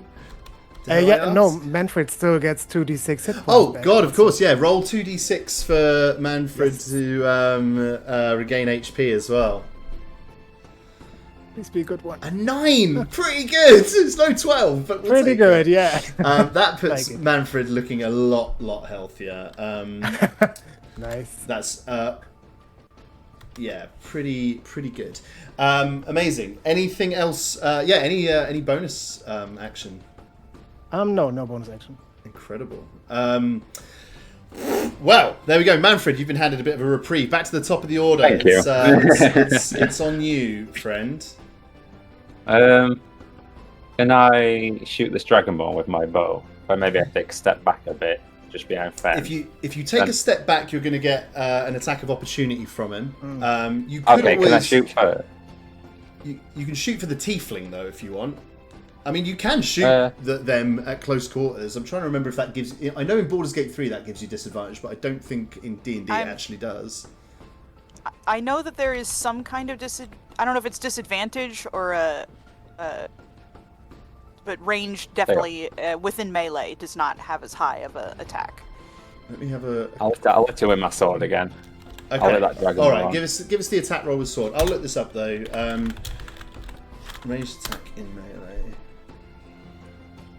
It is you do get a disadvantage on the attack roll if you try and do a ranged attack within melee range. That being said, you do have bardic inspiration as well. That is a 19. Yes, certainly hits. Give me the damage, please. 1d6 plus 3.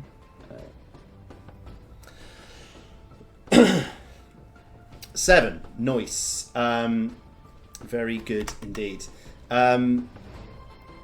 Cool. That is that. Anything else from you? Can I? No, I'm okay. Okay. In that case, we are back round to our... Well, 2 of them are dead. So this Dragonborn is going to keep up the fight with Manfred. Gets a +5 on their attack. Let's do the thing. Oops, clear that. We don't need that. A dirty 20, not a nat. Obviously going to hit. There. Can I cutting words that? Yeah, tell me more. Cutting words is a reaction. When a creature you see within 60 feet of yourself makes a damage roll or succeeds on an ability check or attack roll, you can take a reaction to expend 1 use of your bardic inspiration and subtract the number from the creature's roll. You can do that. The only thing I will say is they have rolled a 20, so to get this below, I'm not even sure you can. What is it? A 1d6? Yeah. You won't be able to get that roll below a 14, which is what Manfred's AC is. It's not worth it then. Yeah, we'll leave it.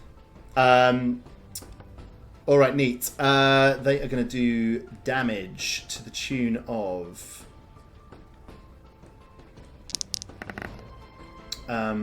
6 points to Manfred, who is now once again at kind of half health. Our remaining person is going to cast... What are they going to cast? I think they'll try Ray of Frost again. Once again, Manfred, you are in the line of fire. They don't get a minus to this attack roll because you are now clearly visible. Roll a 24. I will say Ray of Frost doesn't hit that hard, though. I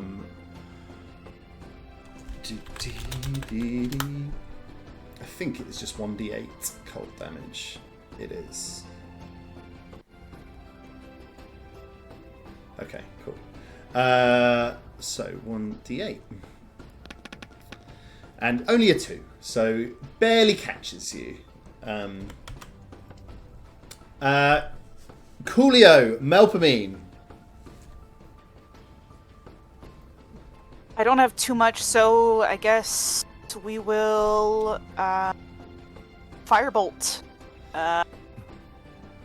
Mr. Dragonborn. So you can take me hard to go directly at Mr. Dragonborn. Love it. Give me that roll. It's 5.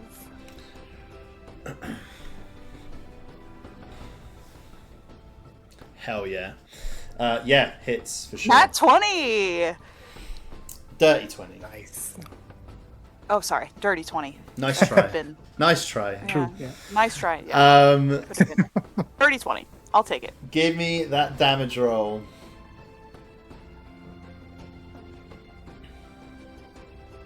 It's just 1d10. Oh, just the 1d10, they say. Very good. Yeah, you watch as this fire smashes him and singes this guy. He's looking pretty fucked up. Yeah, he's not looking in very happy. I think you can detect that there is a degree of uncertainty on the faces of these two, seeing their two friends just pretty quickly dispatched of, perhaps giving them the feeling they may have underestimated you slightly. Melpomene, anything else? Bonus actions? I know you've barred it twice already, but Yeah, why not? As a bonus action, I can take the dash action. I'm just gonna run over to where the no, because that'll pass an opportunity attack. Hang on. I'm gonna am I within 30 feet of the tiefling, or am I still too far out? No. You could get. You're probably like.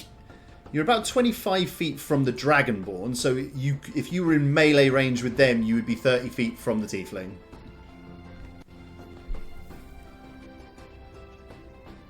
Okay, I will adrenaline rush dash to get to the other side, so I'm behind Fen and Manfred, but I want to be within 30 feet of the tiefling and then not do anything else. There you are. Cool. Amazing. Fen. A very good first turnout. Let's see how this one goes. That was quite nice, yeah. I think I'm going to try the ice knife on the tiefling, because he's far enough away from everyone that the explosion of that shard won't hit anyone. Nice. Okay, cool. Yeah, let's have ice knife. Give me that roll. Which one is it? So it will be. First, just the d20, right? Yeah, d20 with your and you've got your spell attack bonus as well, which is +6. Oh, okay.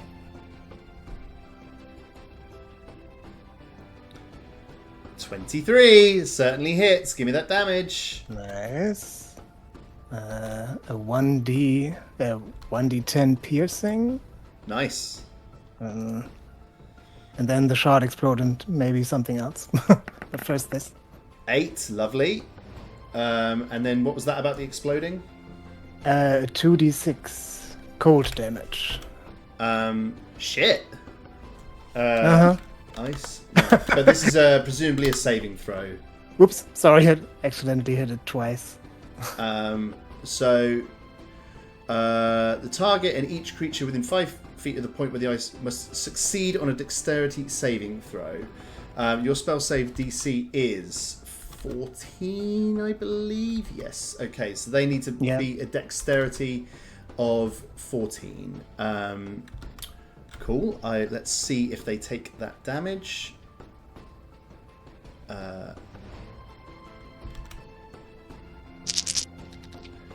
They succeed, but presumably take half that, do they? No, they don't. They don't take any damage. Not the cold damage, no. Okay. Okay, cool. So they just take the 8 damage from the attack. Yeah. They look very fucked up. Manfred, sorry, Fen, anything else? Bonus actions, etc.? No, I have nothing really. Manfred. Both of these guys look pretty in pretty poor shape, I would say. The tiefling in particular looks bad. I'm gonna twat this dragonborn again with my sword. Okay, give me the attack roll.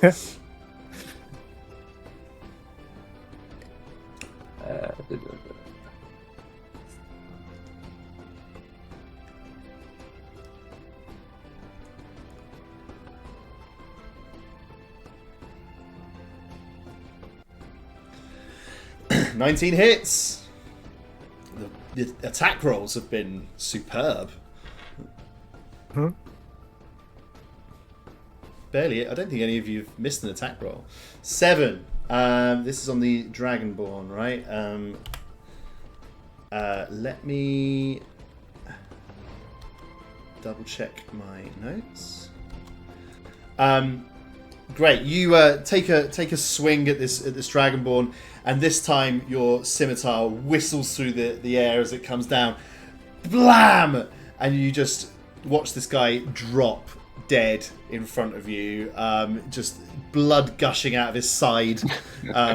Actually, what do you want this to be? Do you want this to be a slice or a thrust or what?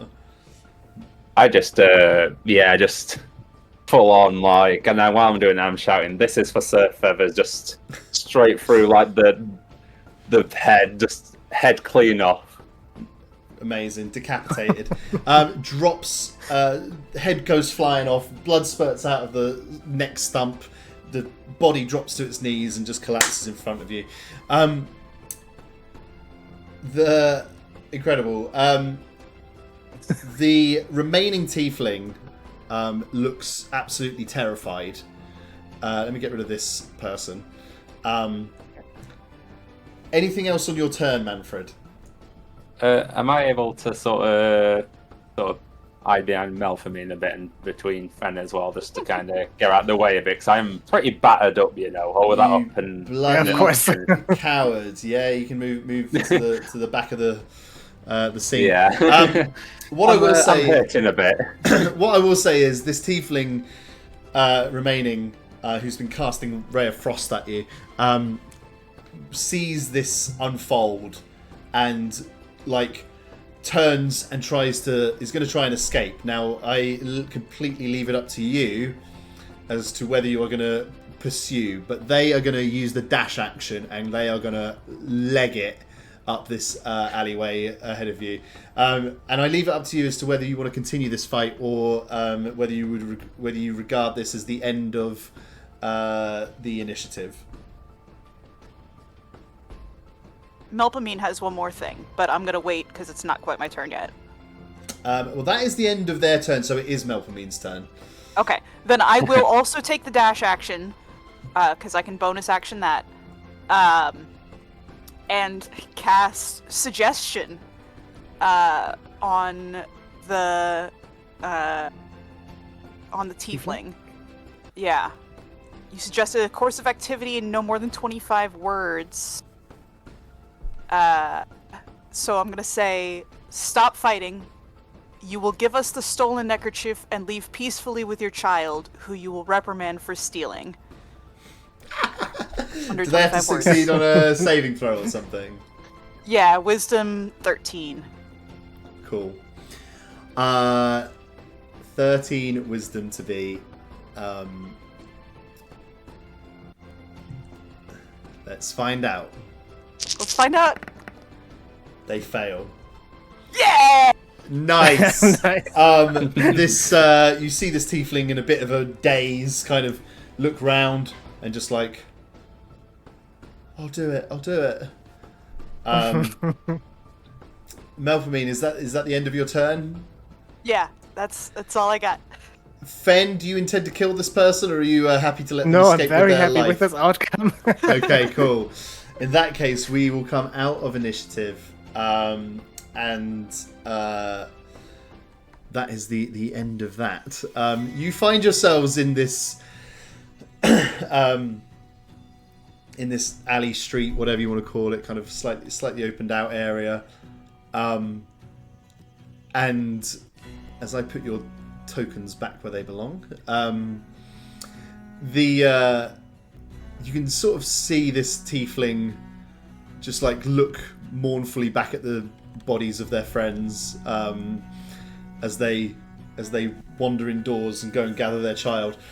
A few moments later, you see that a door open that they just went into, and you see them pointing at all of you, and this child comes out carrying the neckerchief and is like, just looks really ashamed, really hanging their head. Brings the neckerchief over and just like doesn't look at you, but just like hands it out for you to take.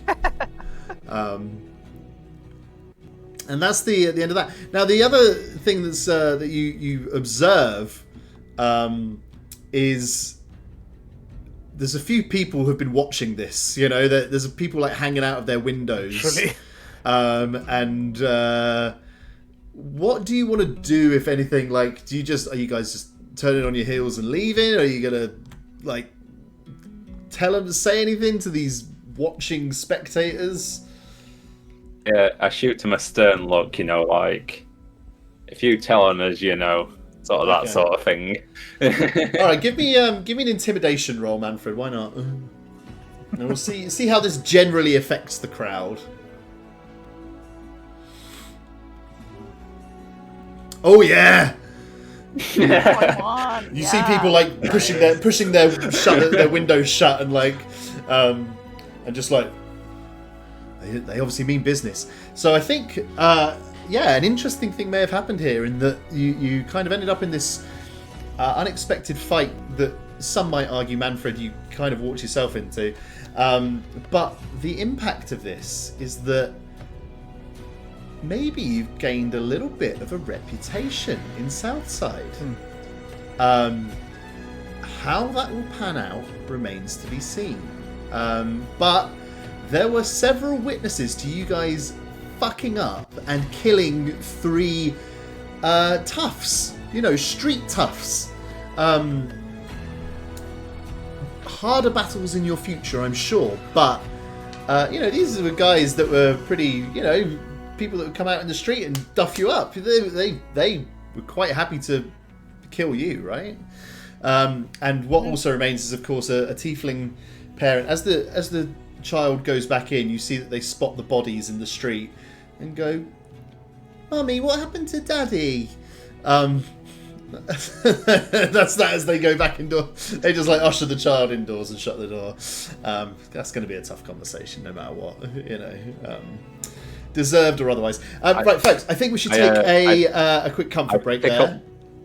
I pick up the decapitated head and launch it through the window. Fucking hell! Manfred's such a loose cannon.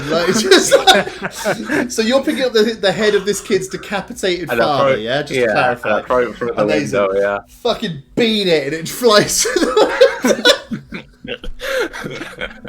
Reverse defenestration. The whatever your reputation was right before that moment in this street, it now has a really dark edge to it.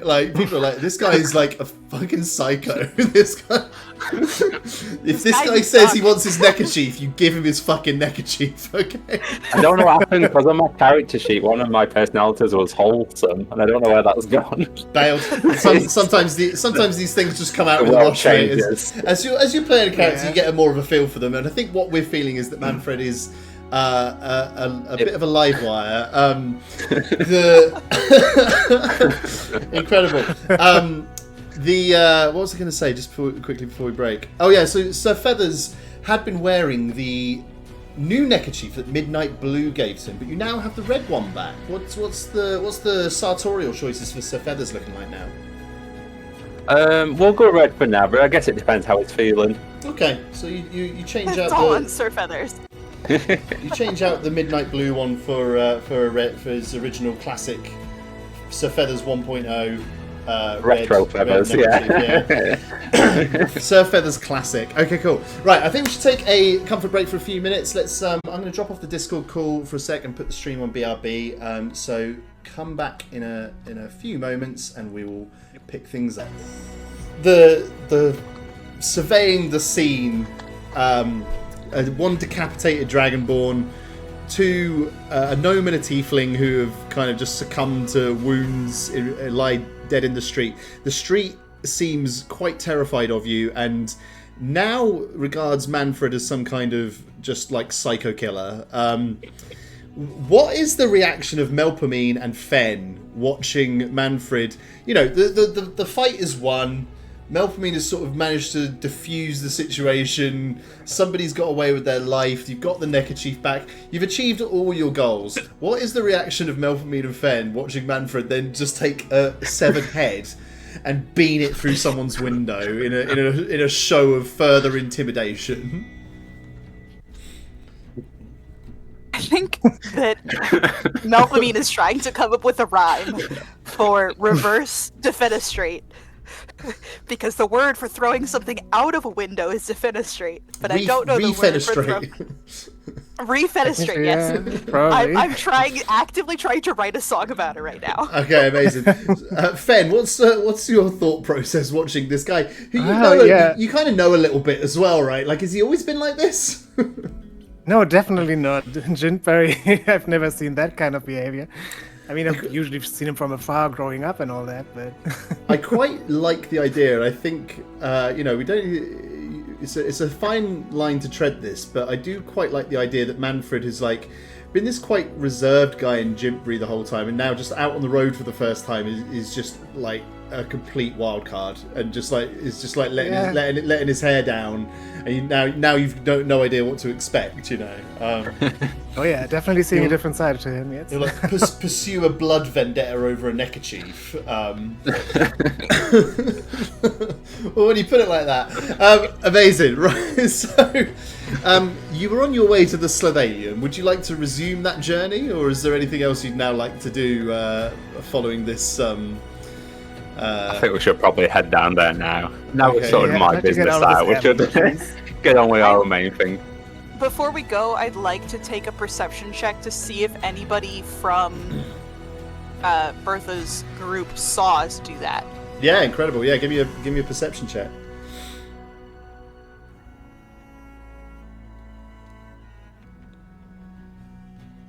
Nice. Here's what I think we'll say. You've kind of gone up an alleyway. What you were doing was certainly not visible to the doorway that you were trying to get in, that you did the shocking Sure. grasp on. Uh-huh. As you re-emerge out into this slightly more open area from this alley, you can see somebody at the door, and the flap is being held open, and the person at the door is having a conversation with the doorman, and they're describing it. You see they're gesturing with their hands and stuff, and talking quite animatedly, and they kind of look around and double take and see the three of you and leg it in the other direction. So take that as you will. All right, we've been noted. Good. Yeah. I'm gonna start walking, should mess with us. whistling the jauntiest tune. Like we are just on our way. I really like this. This Melvin just like leaning into. Yeah, we are kind of just badass actually. Don't worry about it. Awesome. The Slithalium, when you arrive, is kind of like all of the entranceways, because it's one of the it's kind of a Colosseum style thing, right? Lots of doorways, but they're all gated up at the bottom. However, you can see that there is like an information desk of sorts. Let's like go to the box office of the Death Arena. Yeah, like a little booth with a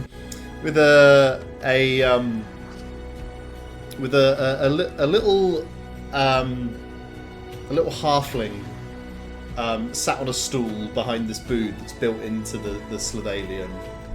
That's my next character. Nice. Receptionist at Death Arena. That's great. As you approach them, she looks up at you. She looks like quite a jolly sort. She's got like rosy cheeks and soft curly hair, and she looks up and says, "Good morning. There's no fights on today." How about tomorrow? I wouldn't bet against it. Very rare for us to go 2 days without one. Okay. Great. Thanks. Did you want to book a ticket? You can try general entry and just come when the horn blows, but you can't always get in. It depends how popular they are. Maybe we should book just to be safe. Yeah. Oh. I can see we're supposed to certainly have a juggler appear tomorrow, but that tends to be the kind of undercard ahead of a fight.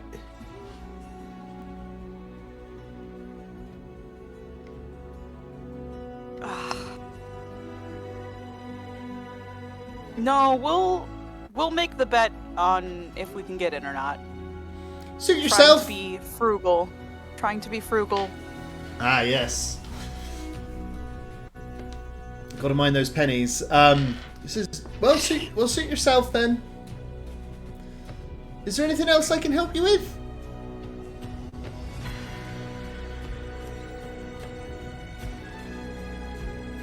Do we think that this person... No, we're not gonna ask him. It's not worth. I'm so nervous about asking for help now that we've been like reprimanded by a random person on the street. I'm like, nah, I I think can't it just Seems ask. friendly enough. I think your instincts are good though. That this is a city where you have to be a little careful about what you ask and to whom. I think your instincts are dead on. That it's all very well and good Manfred walking into the middle of a town square and going, "Who the fuck's this?" But that you've got to be a little mindful. I think you already know that information is a currency here.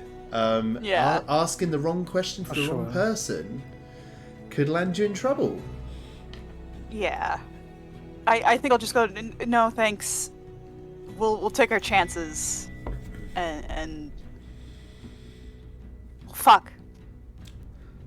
I don't know where to go, y'all. Have a lovely day. Bye. You've got great customer service instincts. Oh, thank you. Oh, would you write that on this? She reaches in and there's like a little one of those cards where it's like frowny Absolutely. face. 1 to 5 scale of frowny face to smiley face. Like how I will fill out your how survey satisfied right were now. you today? And just like like will ask a go, couple of questions. Yeah, I'll be like, so what's your name? So I can write it down. This I'm person did a great job. Munda. Munder asked very specifically what we were looking for and was very helpful, though it was not what I needed that day. Oh, As thanks so someone much. who lives and dies off of the surveys, yes, I get it. She points and is just like, can you just drop it in the box? There's a little box with a slot on it, you know. Thanks so much. All right, I guess we're gonna walk towards the academy because we've exhausted our options. Yeah, pretty much. Incredible, yeah. Walking through the streets, fights are a pretty everyday occurrence in Pogona's Rest. So I think the fact that there was some little street brawl between a few people is not that notable. But there's definitely a couple of people. Word is moving around Southside, and I think part of it is that you're new. Nobody knows who you are. There's an element of mystery, and you can see a couple of people like giving you a look as you move through the streets. You arrive at Makono Academy, which is essentially 3 large buildings, and in the middle of the 3 is like a pen, like a fenced area, and you can see that there is a couple of like basic weapon racks in there. It's essentially it is itself a small fighting arena in the middle of this. Now you were looking for Ember the librarian, is that fair to say? Yes. Yes.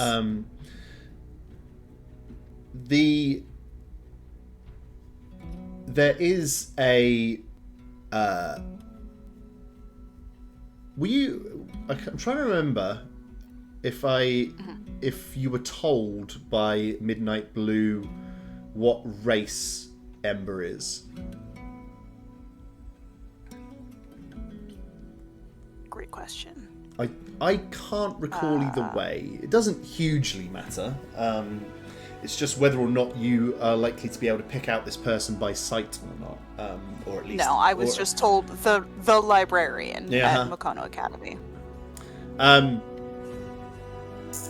There is a building right next to you with a plaque outside that says Archive and Study Halls. I'm gonna be on the lookout for anybody that looks like they're not an elf or a dragonborn, because I think Melpomene is always looking for someone who looks out of place. But nice. I don't know if that's necessarily helpful here. Well, what I would say is there's not too many elves in Pogona's Rest. It's definitely dragonborn, obviously, and then quite a lot of human, tabaxi, and then just a real mishmash of kobold, goblin, halfling, gnome, Loxodon, Tabaxi, just a real mix. Okay. The two largest populations by far are Dragonborn and then human, secondly. Okay. So there's this building next to you that is, archive and study halls. It's marked as, has a sort of plaque outside. As you go in, it's quite a basic room. It looks disorganized, and there's just like, it's not what you'd expect a library to look like. It's not like bookcases with, a filing system such as the one that we encountered in the other campaign yesterday. There's lots of just... No Dewey Decimal System. No, I'm afraid not. Stacks of books, disorganized, things just all over the place. It almost looks like someone's just moved in. It looks like someone's sort of unpacking boxes and hasn't figured out where everything goes yet.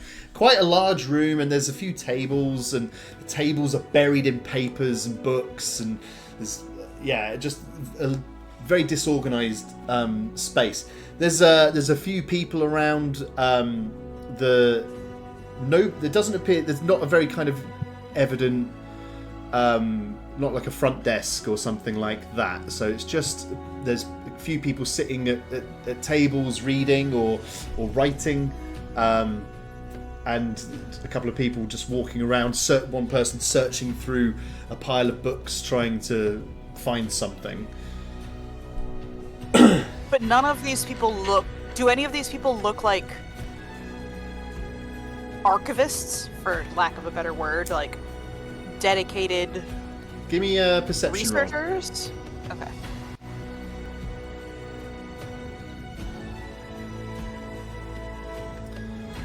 They all look like that.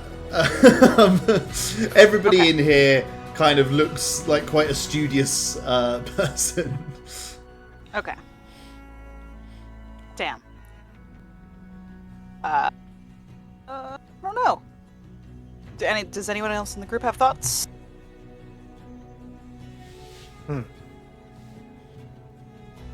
If not, we can go ask for Emba, right? That was the Emba. name we were given. Yeah. Sounds good.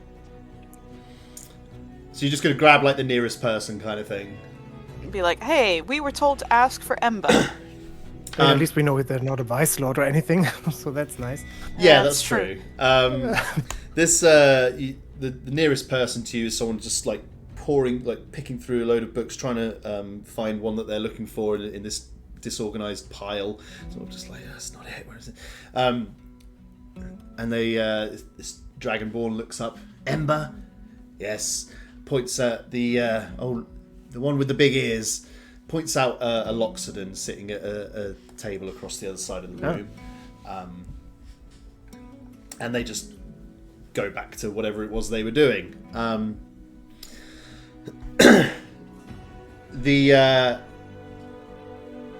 As you're making your way over to Ember, they stand up from the table and they haven't noticed you walking towards them at this stage. They kind of stand up, they're shuffling some papers, they turn around. Behind them there's a table with some unusual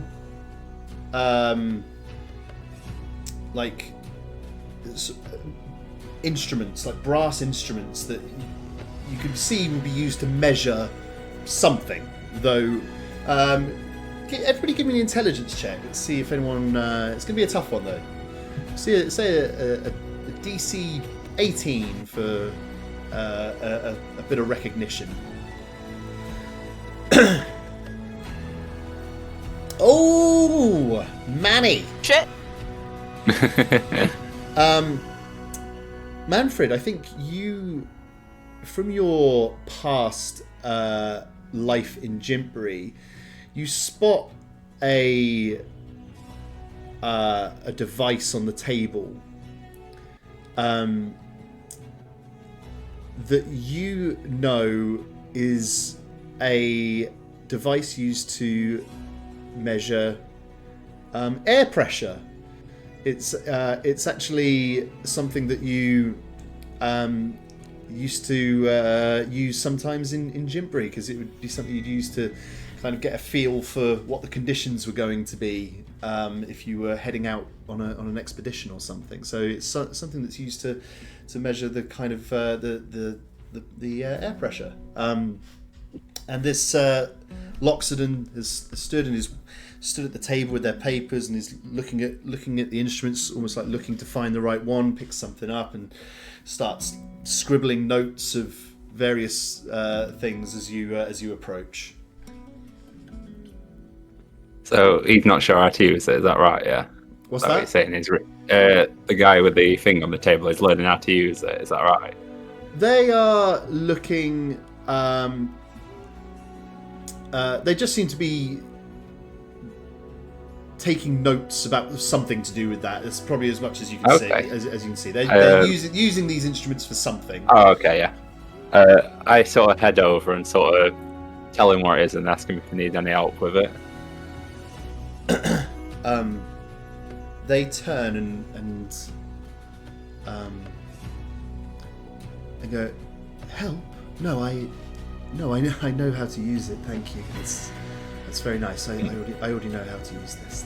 Thank you. Yeah. What are you up to then? I'm working on a weather project, I guess. Ooh. I was going to ask if these are meteorologists. They kind of look. Are you a student or a researcher? No, we're just from out of town, really. We've only been in a couple of days. We're just having an explore around. Yes. Well, let me know if I can help with anything.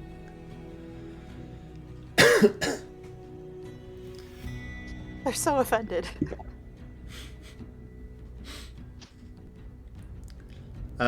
She kind of observes the three of you sort of staring at them, and they're like, was there something else?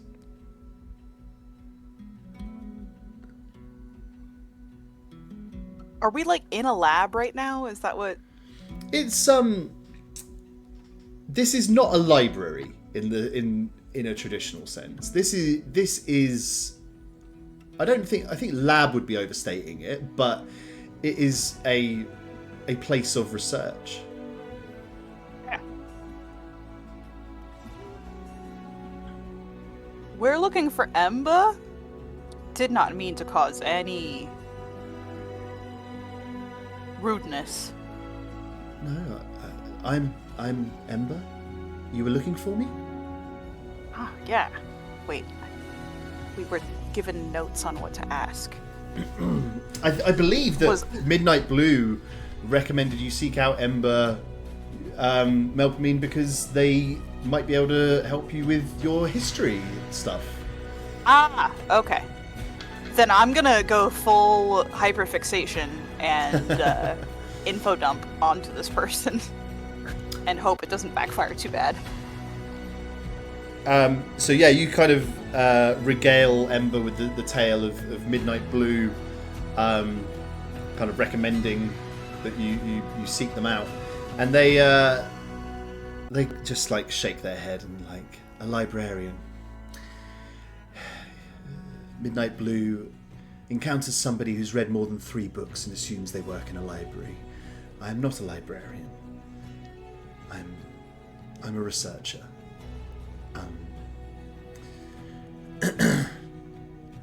And then they kind of look quizzically at you and sort of, and what were you doing speaking with Midnight Blue?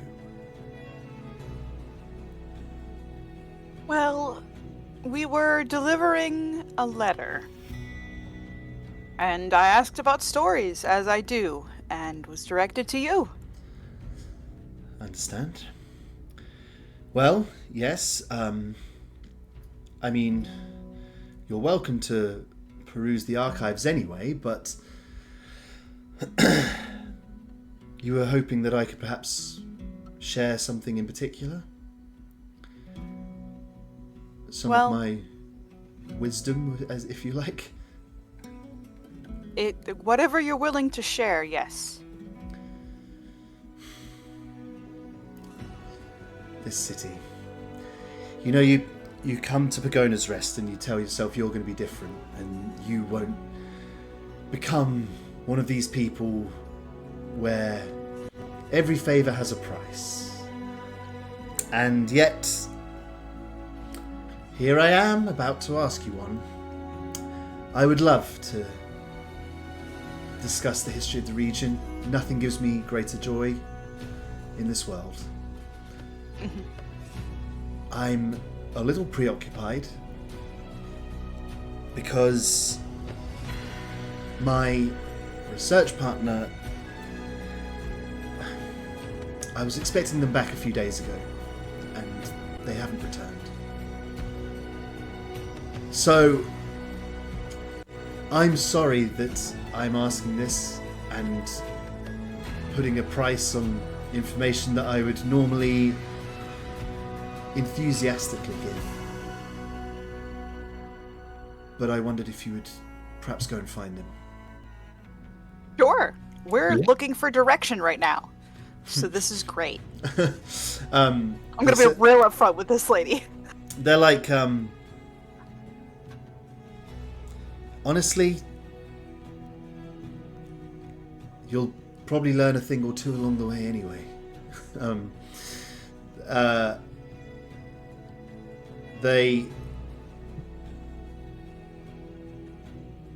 My partner, his name is Tramin. He's a human. He's about 6 feet tall, no hair, has a beard. They're describing me physically, by the way. This is a description of me. So that's what this guy looks like. How do you spell his name? Tramin. Tramin is an anagram of Martin. Tramin. So got it.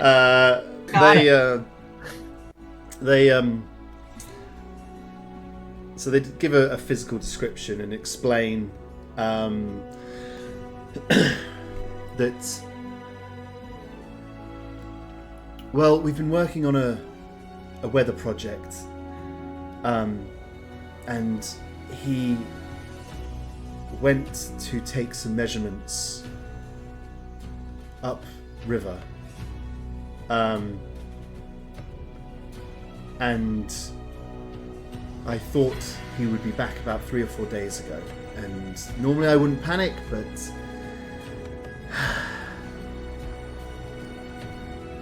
I guess I am. Normally he'd be back by now, or I'd have some kind of message. The fact that he's not returned is strange.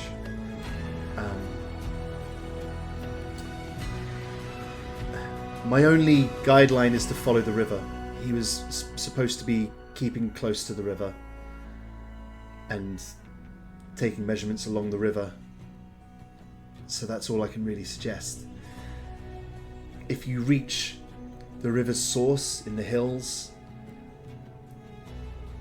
and you haven't found him, then I can only fear the worst. He shouldn't have gone as far as that. We'll do our best to find him for you. Thank you. Was he on foot or via boat? Neither, actually. You should take a transport, and a friend of mine will help you. They reach into their pocket and pull out a little purse of coins, and they hand 3 gold pieces to you. They say, on the western side of Pagona's Rest is the Lump Village. there's on the western edge of the Lump Village is a stables run by a dragonborn named Gredrix. He'll provide you with transport.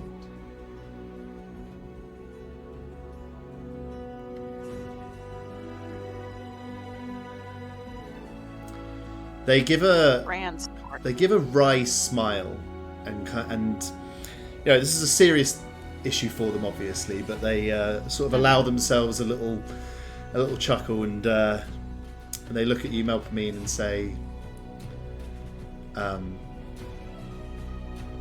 say, "You're not from around here, are you?" No. Well, I think the transport itself will give you a start on a story. Great. Not ominous at all. Not at all. They said thank you, and again, I'm sorry to be so mercenary. I can't leave my research, and honestly, I wouldn't go out there on my own anyway.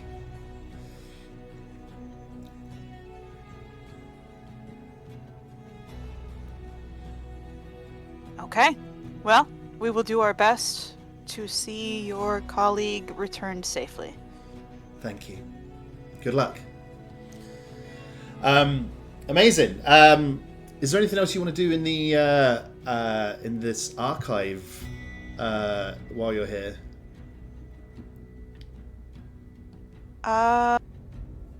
No, I don't think so. I think, Melpomene, from your point of view, undoubtedly there is stuff in here that would be of tremendous value to you. Yeah. But it's almost like, where do you even start? What would you even look for? Like you're just kind of,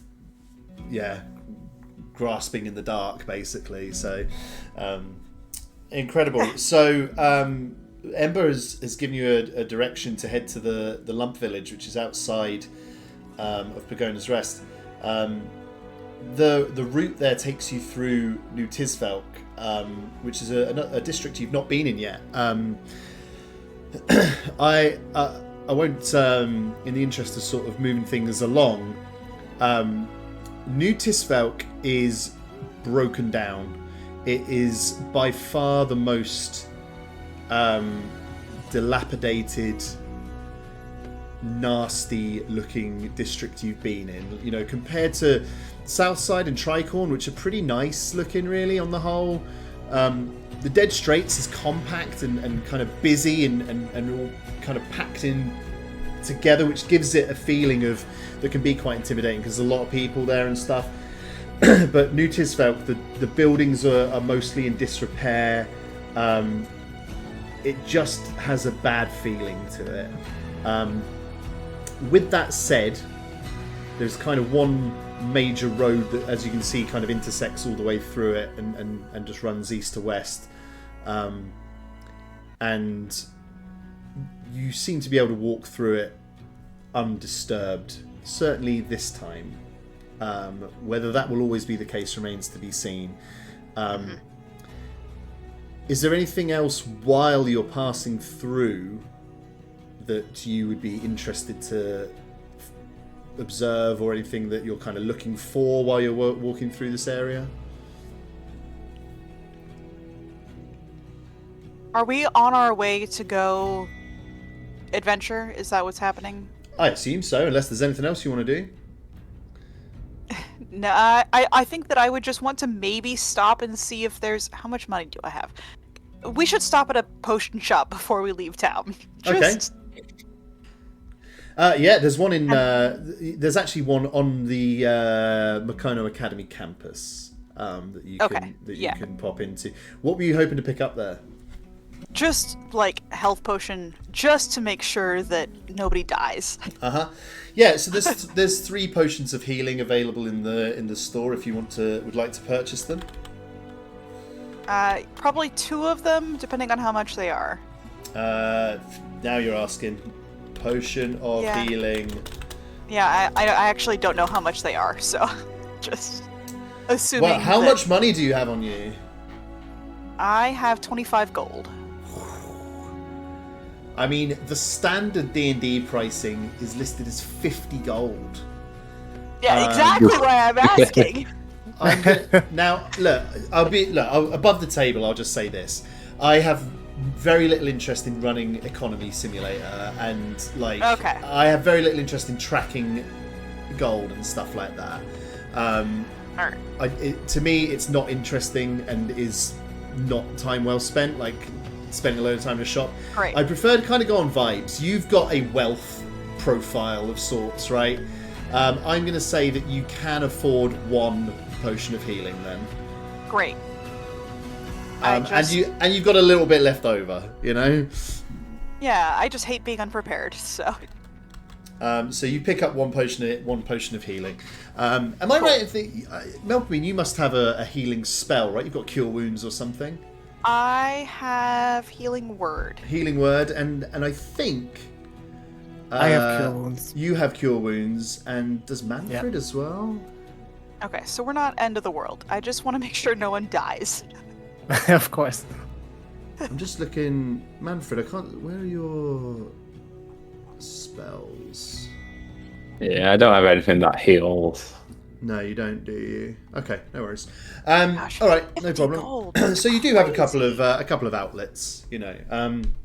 Yeah, that's really expensive. That's much more than I thought it was, to be honest. But this is the problem, and I think, you know, we can chat about it more like above the table as well. Is that I tend not to, like, if you do a quest, unless there's a particular reason for it, like, I will probably not reward you with money terribly often, because then it's like, I'm almost saying, you know, if I say, oh yeah, you get 200 gold for that job, it's like, okay, well, we've got to go to a shop then and see what we can get with it. And spend 200 gold, yeah. To me, that's not like a fun way to play D&D. It's like, I'm going to reward you with items, with skills, with information, you know, all that kind of thing, really.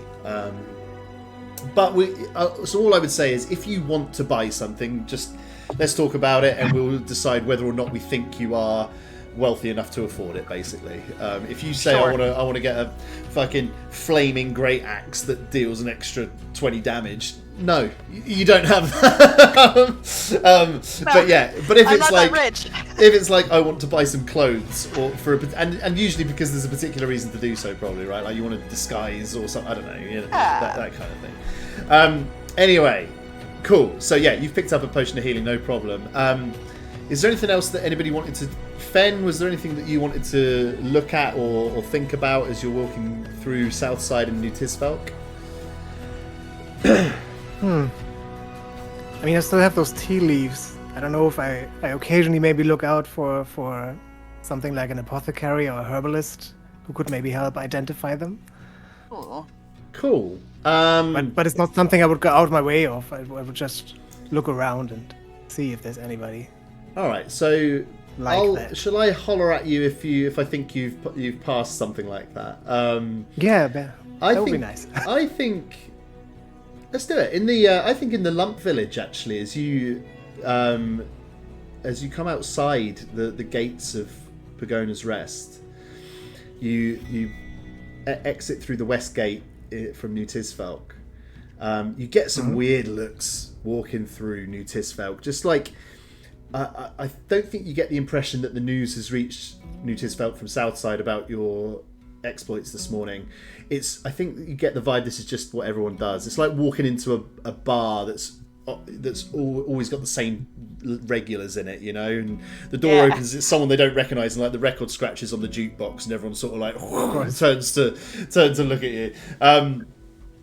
But yeah, in the Lump Village, as you're walking through, you see a sign outside this little shack, just like a beaten up. The Lump Village is not as broken down as New Tisfelk, but is a bit more like the Dead Straits in that it's very compact, and you can certainly see signs of poverty here.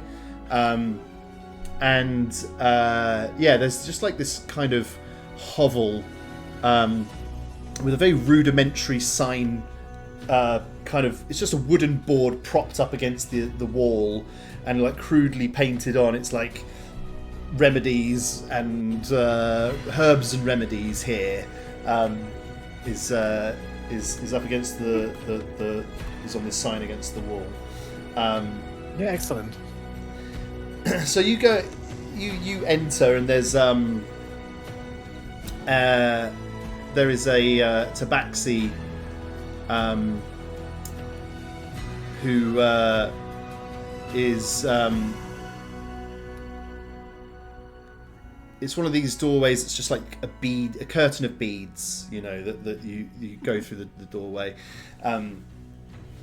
and they're kind of this tabaxi woman jumps up and is like and just like eyes you kind of half suspiciously, is like, "Are you unwell?" No, and I'm very well, thank you. Oh, I just have a question. A question for me? Yes. Yes. I have some tea leaves that somebody gifted to me, and I'm not familiar with the origin really. I was wondering if you maybe can identify the plant they're coming from. Let's see then. Gathers it up. It just like takes a couple of leaves and just like kind of shreds them between her fingertips into her other hand. Like, oh, interesting. It is not known, but perhaps then we will find more. One moment. She scurries behind a little counter, draws out a little copper kettle that they pull out, and takes a little clay mug, and just takes like some of the leaves and drops them in, and takes this copper kettle, which evidently is already warm. It's almost like they keep it warm constantly. Pour some water in, and then pick up the cup and sort of like they're about to drink some really nice wine. You know, they sort of swirl it around and like get the bouquet. You go, very good. Something nice you bring. I hope it's not poison. Oh. Here, you taste for yourself. Okay, thank you. I will take a sip. You take a decent sip of this draft. You know, it's a tea. It's a brewed tea. You feel a sense of hardiness. You feel like a little, like you feel a bit sort of not exactly stronger, not like you could lift something heavier or anything like that, but just that you would be that you're like, you just feel a little tougher. Okay. You have a +1 to Constitution. Yeah. For the next hour. Nice. Now we'll decide where the next hour sits in terms of the game. But yeah, Hour's a long time. You have a +1 to Constitution for an hour.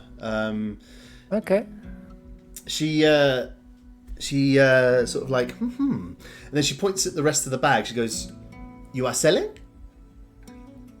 I give good price." No, I would like to. What would the price be? Oh, we give just out of interest. We give 50 silver. I think I would like to hang on to this for now. Oh, come better. We give 60 silvers. I don't know. It seems very valuable to keep, doesn't it? Like... No, these are just leaves. These are leaves. These not anything. This is just nice tea. She sort of tries to sort of like pull it out of your hand a little bit. But sort of sensing your resistance, she goes, "Oh, well, very well." She says, "If you wish to sell the tea," she says,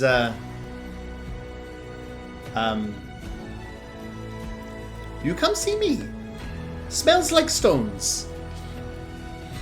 I will keep that in mind. Was that her name, or what did you... That was her name. Smells like stones. Yeah. Okay. I see.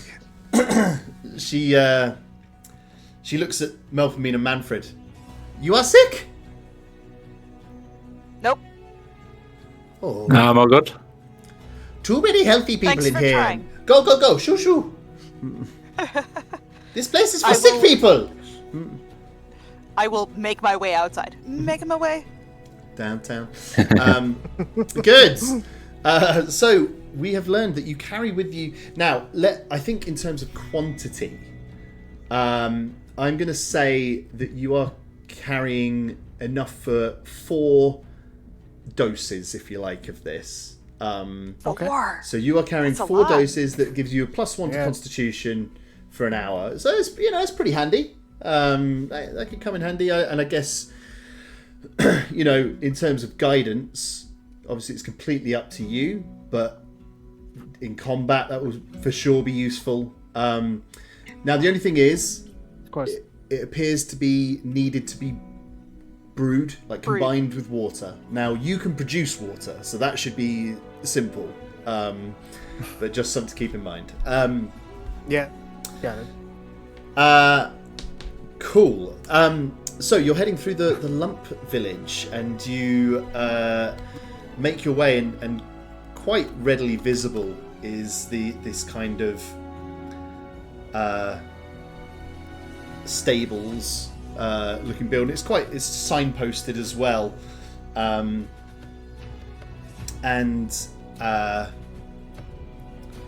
there's a sign outside that actually says Gredrix's Getaways on it.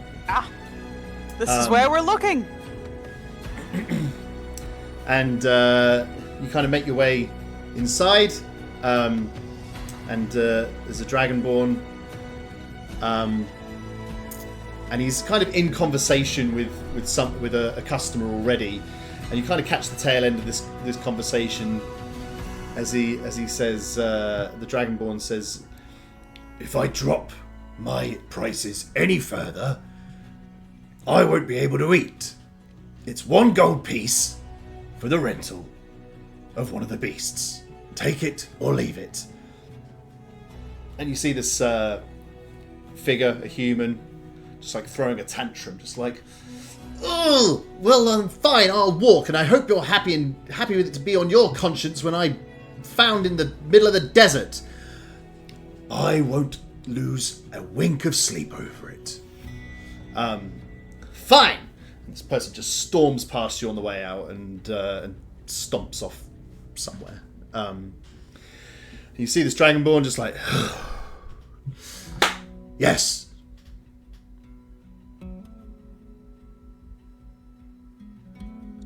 I'm gonna look as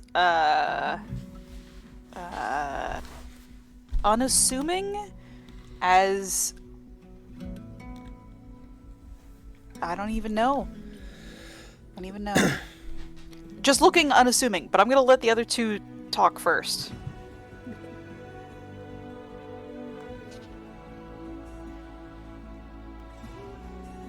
Anybody? No? Okay. Fed? Manfred?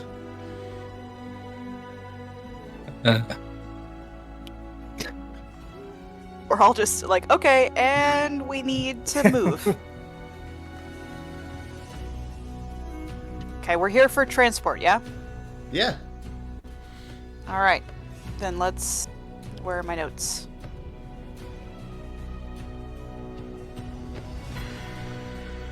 Frederick, how much does transport cost? He looks and says, "It's 1 gold piece per beast, and if I have to put up with any further haggling today, I'm just going to close the store." Great. I have good news for you. I pull out 3 gold pieces. He says, "All right, fantastic." He says, "May I ask where you're headed with them?" We are off to the source of the river. Along the river. Mm-hmm. Very good. Well, the rental is yours. You have 3 days, and then you incur further charges. Ah. So try and bring them back in one piece, if you wouldn't mind. Okay. Great. I'm gonna throw him an extra gold just as a... This guy's already had a hard day. Huh. Call it 4 days. Okay, great. Sounds good. He likes that. He says, right, well, come on then, we'll get you all set up. He says, have any of you ever ridden a Pangora before? A Pangora? No, this is new. Can't say I have. No. Fen, give me a Fen and Manfred, because you've both got proficiency. Give me a nature check. Let's see if you've ever even heard of a Pangora.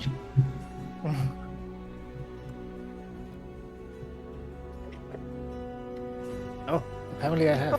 Fen, I think maybe you might have caught wind of one. I think you have heard that there is a beast called a Pangora, and maybe you've always wanted to see one, but you have no idea what it looks like. But you have heard that it is a desert beast of some kind. He leads you through a corridor and then opens the door out and in front of you is this wide open pen, and you can see 8 or 9 of these huge beasts walking, like just tromping around in this pen, eating, or just like a couple of them just lying down in some shade. They look like giant pangolins. These are pangolins that are the size of like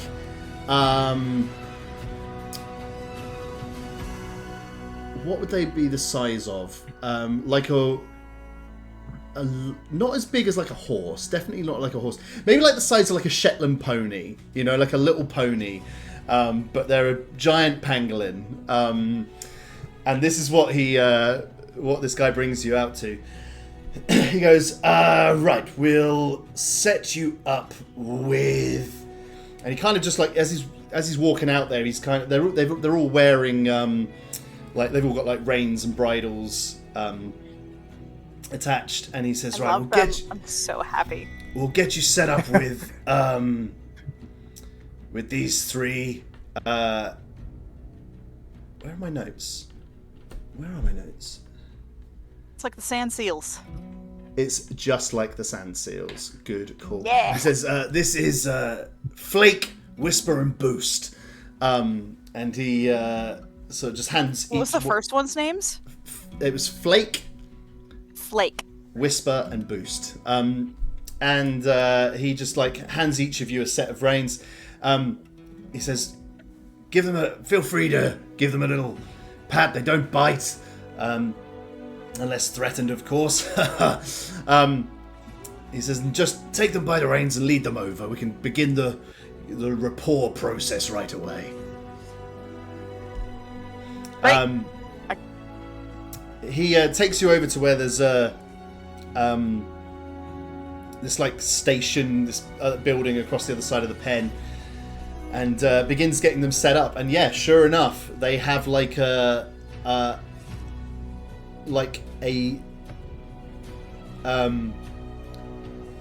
I'm trying to think what the word I'm after here is, but it is essentially like a sledge. You know, it's like a little sledge. And he says, "Right, tuck your feet in here." And it's now almost like a snowboard.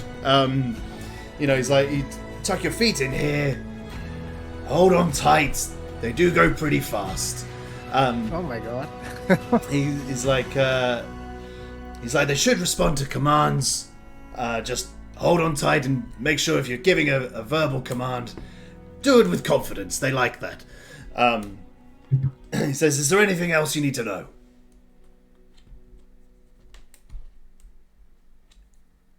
Are there any commands we should avoid? Don't tell them to dig, because they'll go and take you under with them. Great. Thank you. Oh, that's very good to know, yeah. He says, well then, see you in 4 days. 4 days. You can come back sooner if you want, of course. Okay. And yeah, he wanders off back to the thing. Fen, you're a naturey sort of person. What's a command you want to give to this thing? A command? Yeah. What do you mean? You're holding the reins of this Pangora. Give it an instruction. That's yeah. Anything but dig. Yeah, not dig. I mean, you know, it's a beast of burden. It's not going to be like it's not going to respond to like do a complex maths problem. We're talking like okay. No, that makes sense.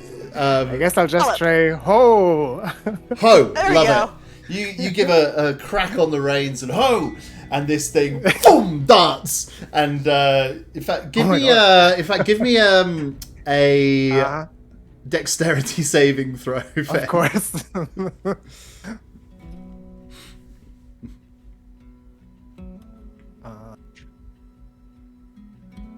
Sorry.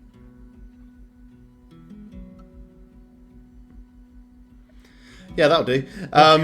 You feel this thing like pull away, but you actually kind of style it out. You feel your sledge thing kind of lift off the ground slightly, and it like whoa. But you sort of like no, that actually this is fine.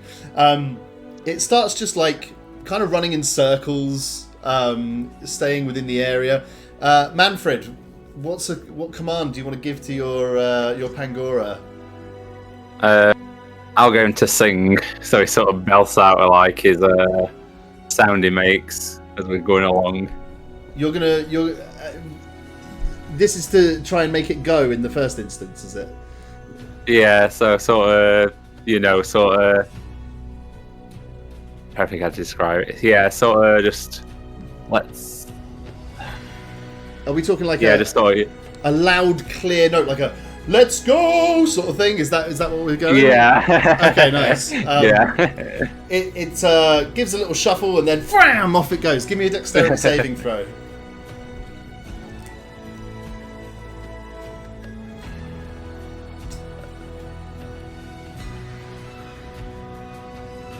Eight. Oh dear. Oh dear. As you get kind of whipped off by this thing, you sort of stagger and then sort of like fall on your face, and you're sort of holding the reins that's kind of dragging you along for a few seconds, and then you sort of manage to get to your feet and sort of stabilize. Melpomene, how do you want to command this beast? Let's go. Let's go. Mario style. 100%. Give me that dexterity throw. Oh yeah, no problem whatsoever. It takes off, and before you know it, the three of you are kind of like circling each other, and then presumably using the reins, you steady the ship, and the three of you are in a line, darting away, sped Straight along by these Pangora as they just like blah blah blah blah blah blah blah blah blah blah blah. They're like beautiful armored scales, like they're almost like it's almost hypnotic. Undulating through. Yeah, hypnotic. Yeah. Watching them kind of like wave exactly as you say, as they go. Very cool, very cool. You head and you just follow the track of the river. Before you know it, these things can get a shift on. Before you know it, the city is kind of disappearing behind you, and you're just kind of bombing away. The river does kind of weave its way through this landscape, so I guess you kind of stay pretty close to the bank. After about an hour, the city is now kind of it's still visible, but certainly quite distant after an hour. And the three of you arrive. As you're following the route along, you see something off to your right a little way, catching the light. You see the sun glinting off something. I'll stop and take a look. Oh, we've got a raid. Oh, hello. Hi, Cupcake. I will get to chat in just a moment. You see that the take a look, spot off. give me a perception check at this point, Melpomene.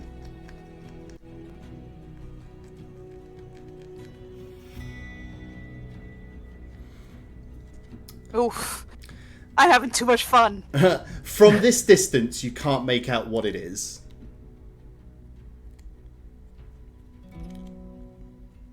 We're just here. We're just on our pangolin.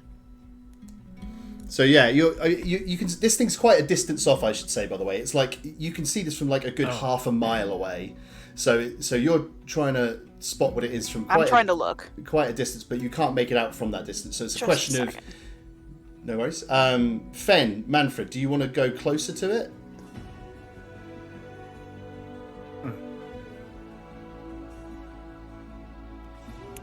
That's a good question, yeah. I mean, technically we should talk about it. I wouldn't just, like, leave the others or anything. What's your feeling on this? I mean, I'm always interested and we're looking for somebody, so it could be them, right? Manfred?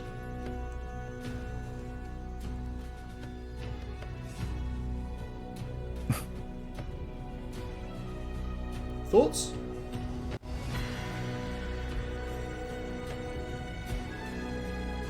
Pretzels, you're muted, I think, mate. I can't hear you. Oh. Sorry, can you hear me now? Yeah. Yes. Yeah. I think sounds good to have a look. Yeah. Okay. Sounds good to me. I said it might be there. Yeah. Melpomene, are you in agreement that the plan is to go closer and see if you can make out what this thing is? You're muted, Cope. Yes, I would agree. Cool. So you head over on your pangoras. I wonder what the plural of pangora is. Is it pangoras or is it still pangora or pangorai? Who knows? Either way, you head over there. As you draw closer, I think you can see that what's catching the light is something metal lying in the sand. And this is kind of away to the northwest of the river, about half a mile. It's some kind of metal object in the sand as you get closer. As you draw very close to it, you can see now that lying in the sand is an instrument that would not look out of place on Ember's table. Oh. And in fact, everybody give me a intelligence check, please.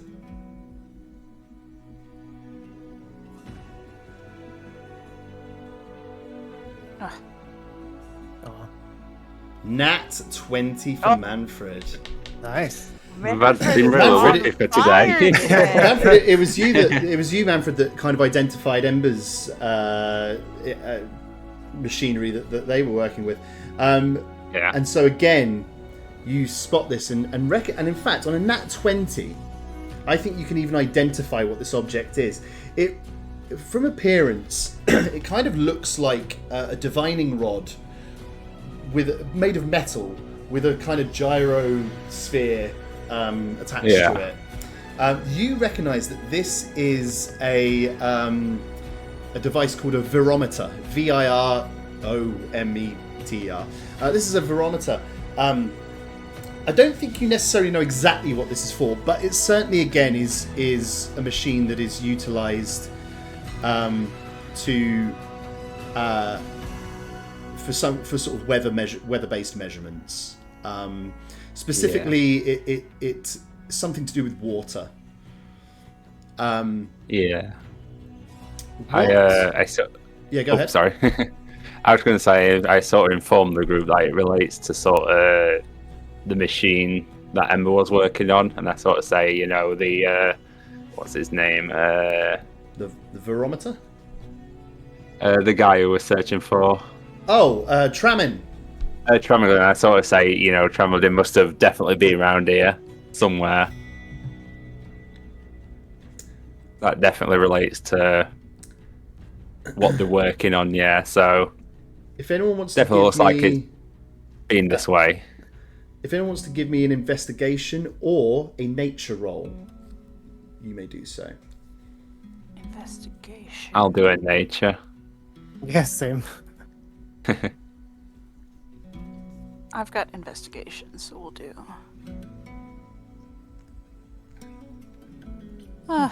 Could be worse.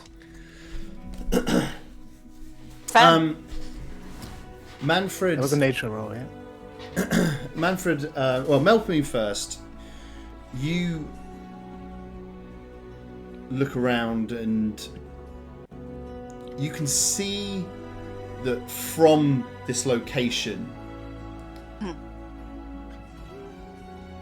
there's two sets of marks in the sand going off in different directions.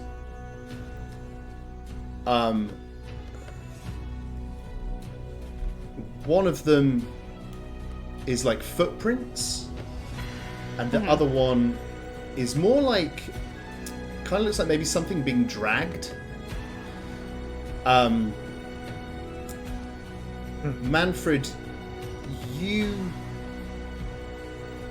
kind of identify similar things, and certainly the set of footsteps, you can easily identify that as such, heading off to the sort of northwest. The other, the dragged track goes off more directly west. Sorry,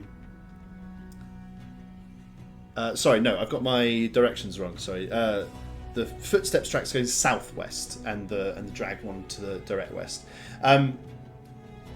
The Fen on a 21. You kind of inspect the tracks very closely. And you can make out the dragged thing, although it's mostly kind of like a pretty sort of, what's the word I'm after, just like a flat thing. You essentially work out that this is the tracks of a Pangora and its sledge going west. Oh. You can kind of make out outside the main track there's these footsteps, and you kind of compare them with that of your own creature and determine that that is a Pangora's track going west. Going southwest, it's a mix of several sets of footprints, and you can see for sure like boot prints of a human or humanoid, and the footprints of at least 2 Dragonborn going southwest.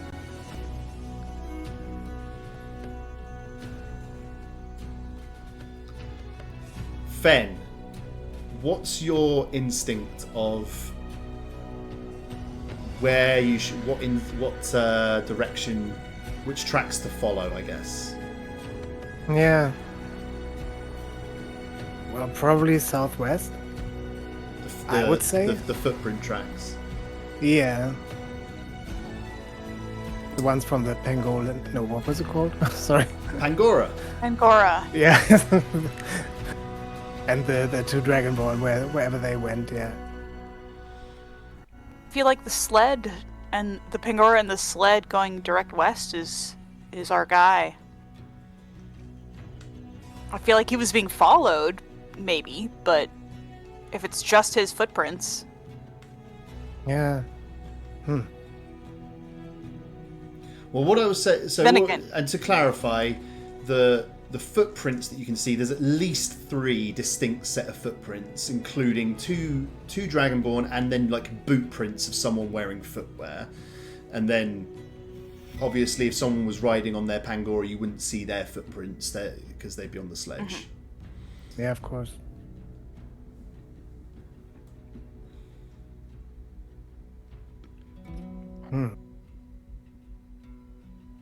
I think that Melpomene would be more drawn to the direct west path. Manfred, you may have a deciding vote here.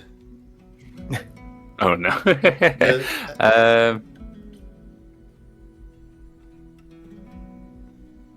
We can go west. What's your kind of like? What's Manfred's sort of instincts here? So you've got this broken barometer which you recognise lying there in the sand, and you've got these two distinct routes heading off from there. What? And all of you, I guess. What do you think has happened here? What's your instinct? Definitely something shady's gone off here. Like something's not right.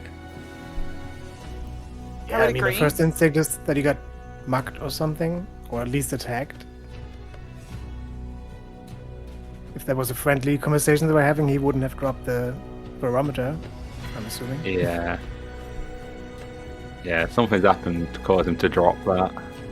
Whether it's him just running off or got attacked and taken away by something. Something's happened.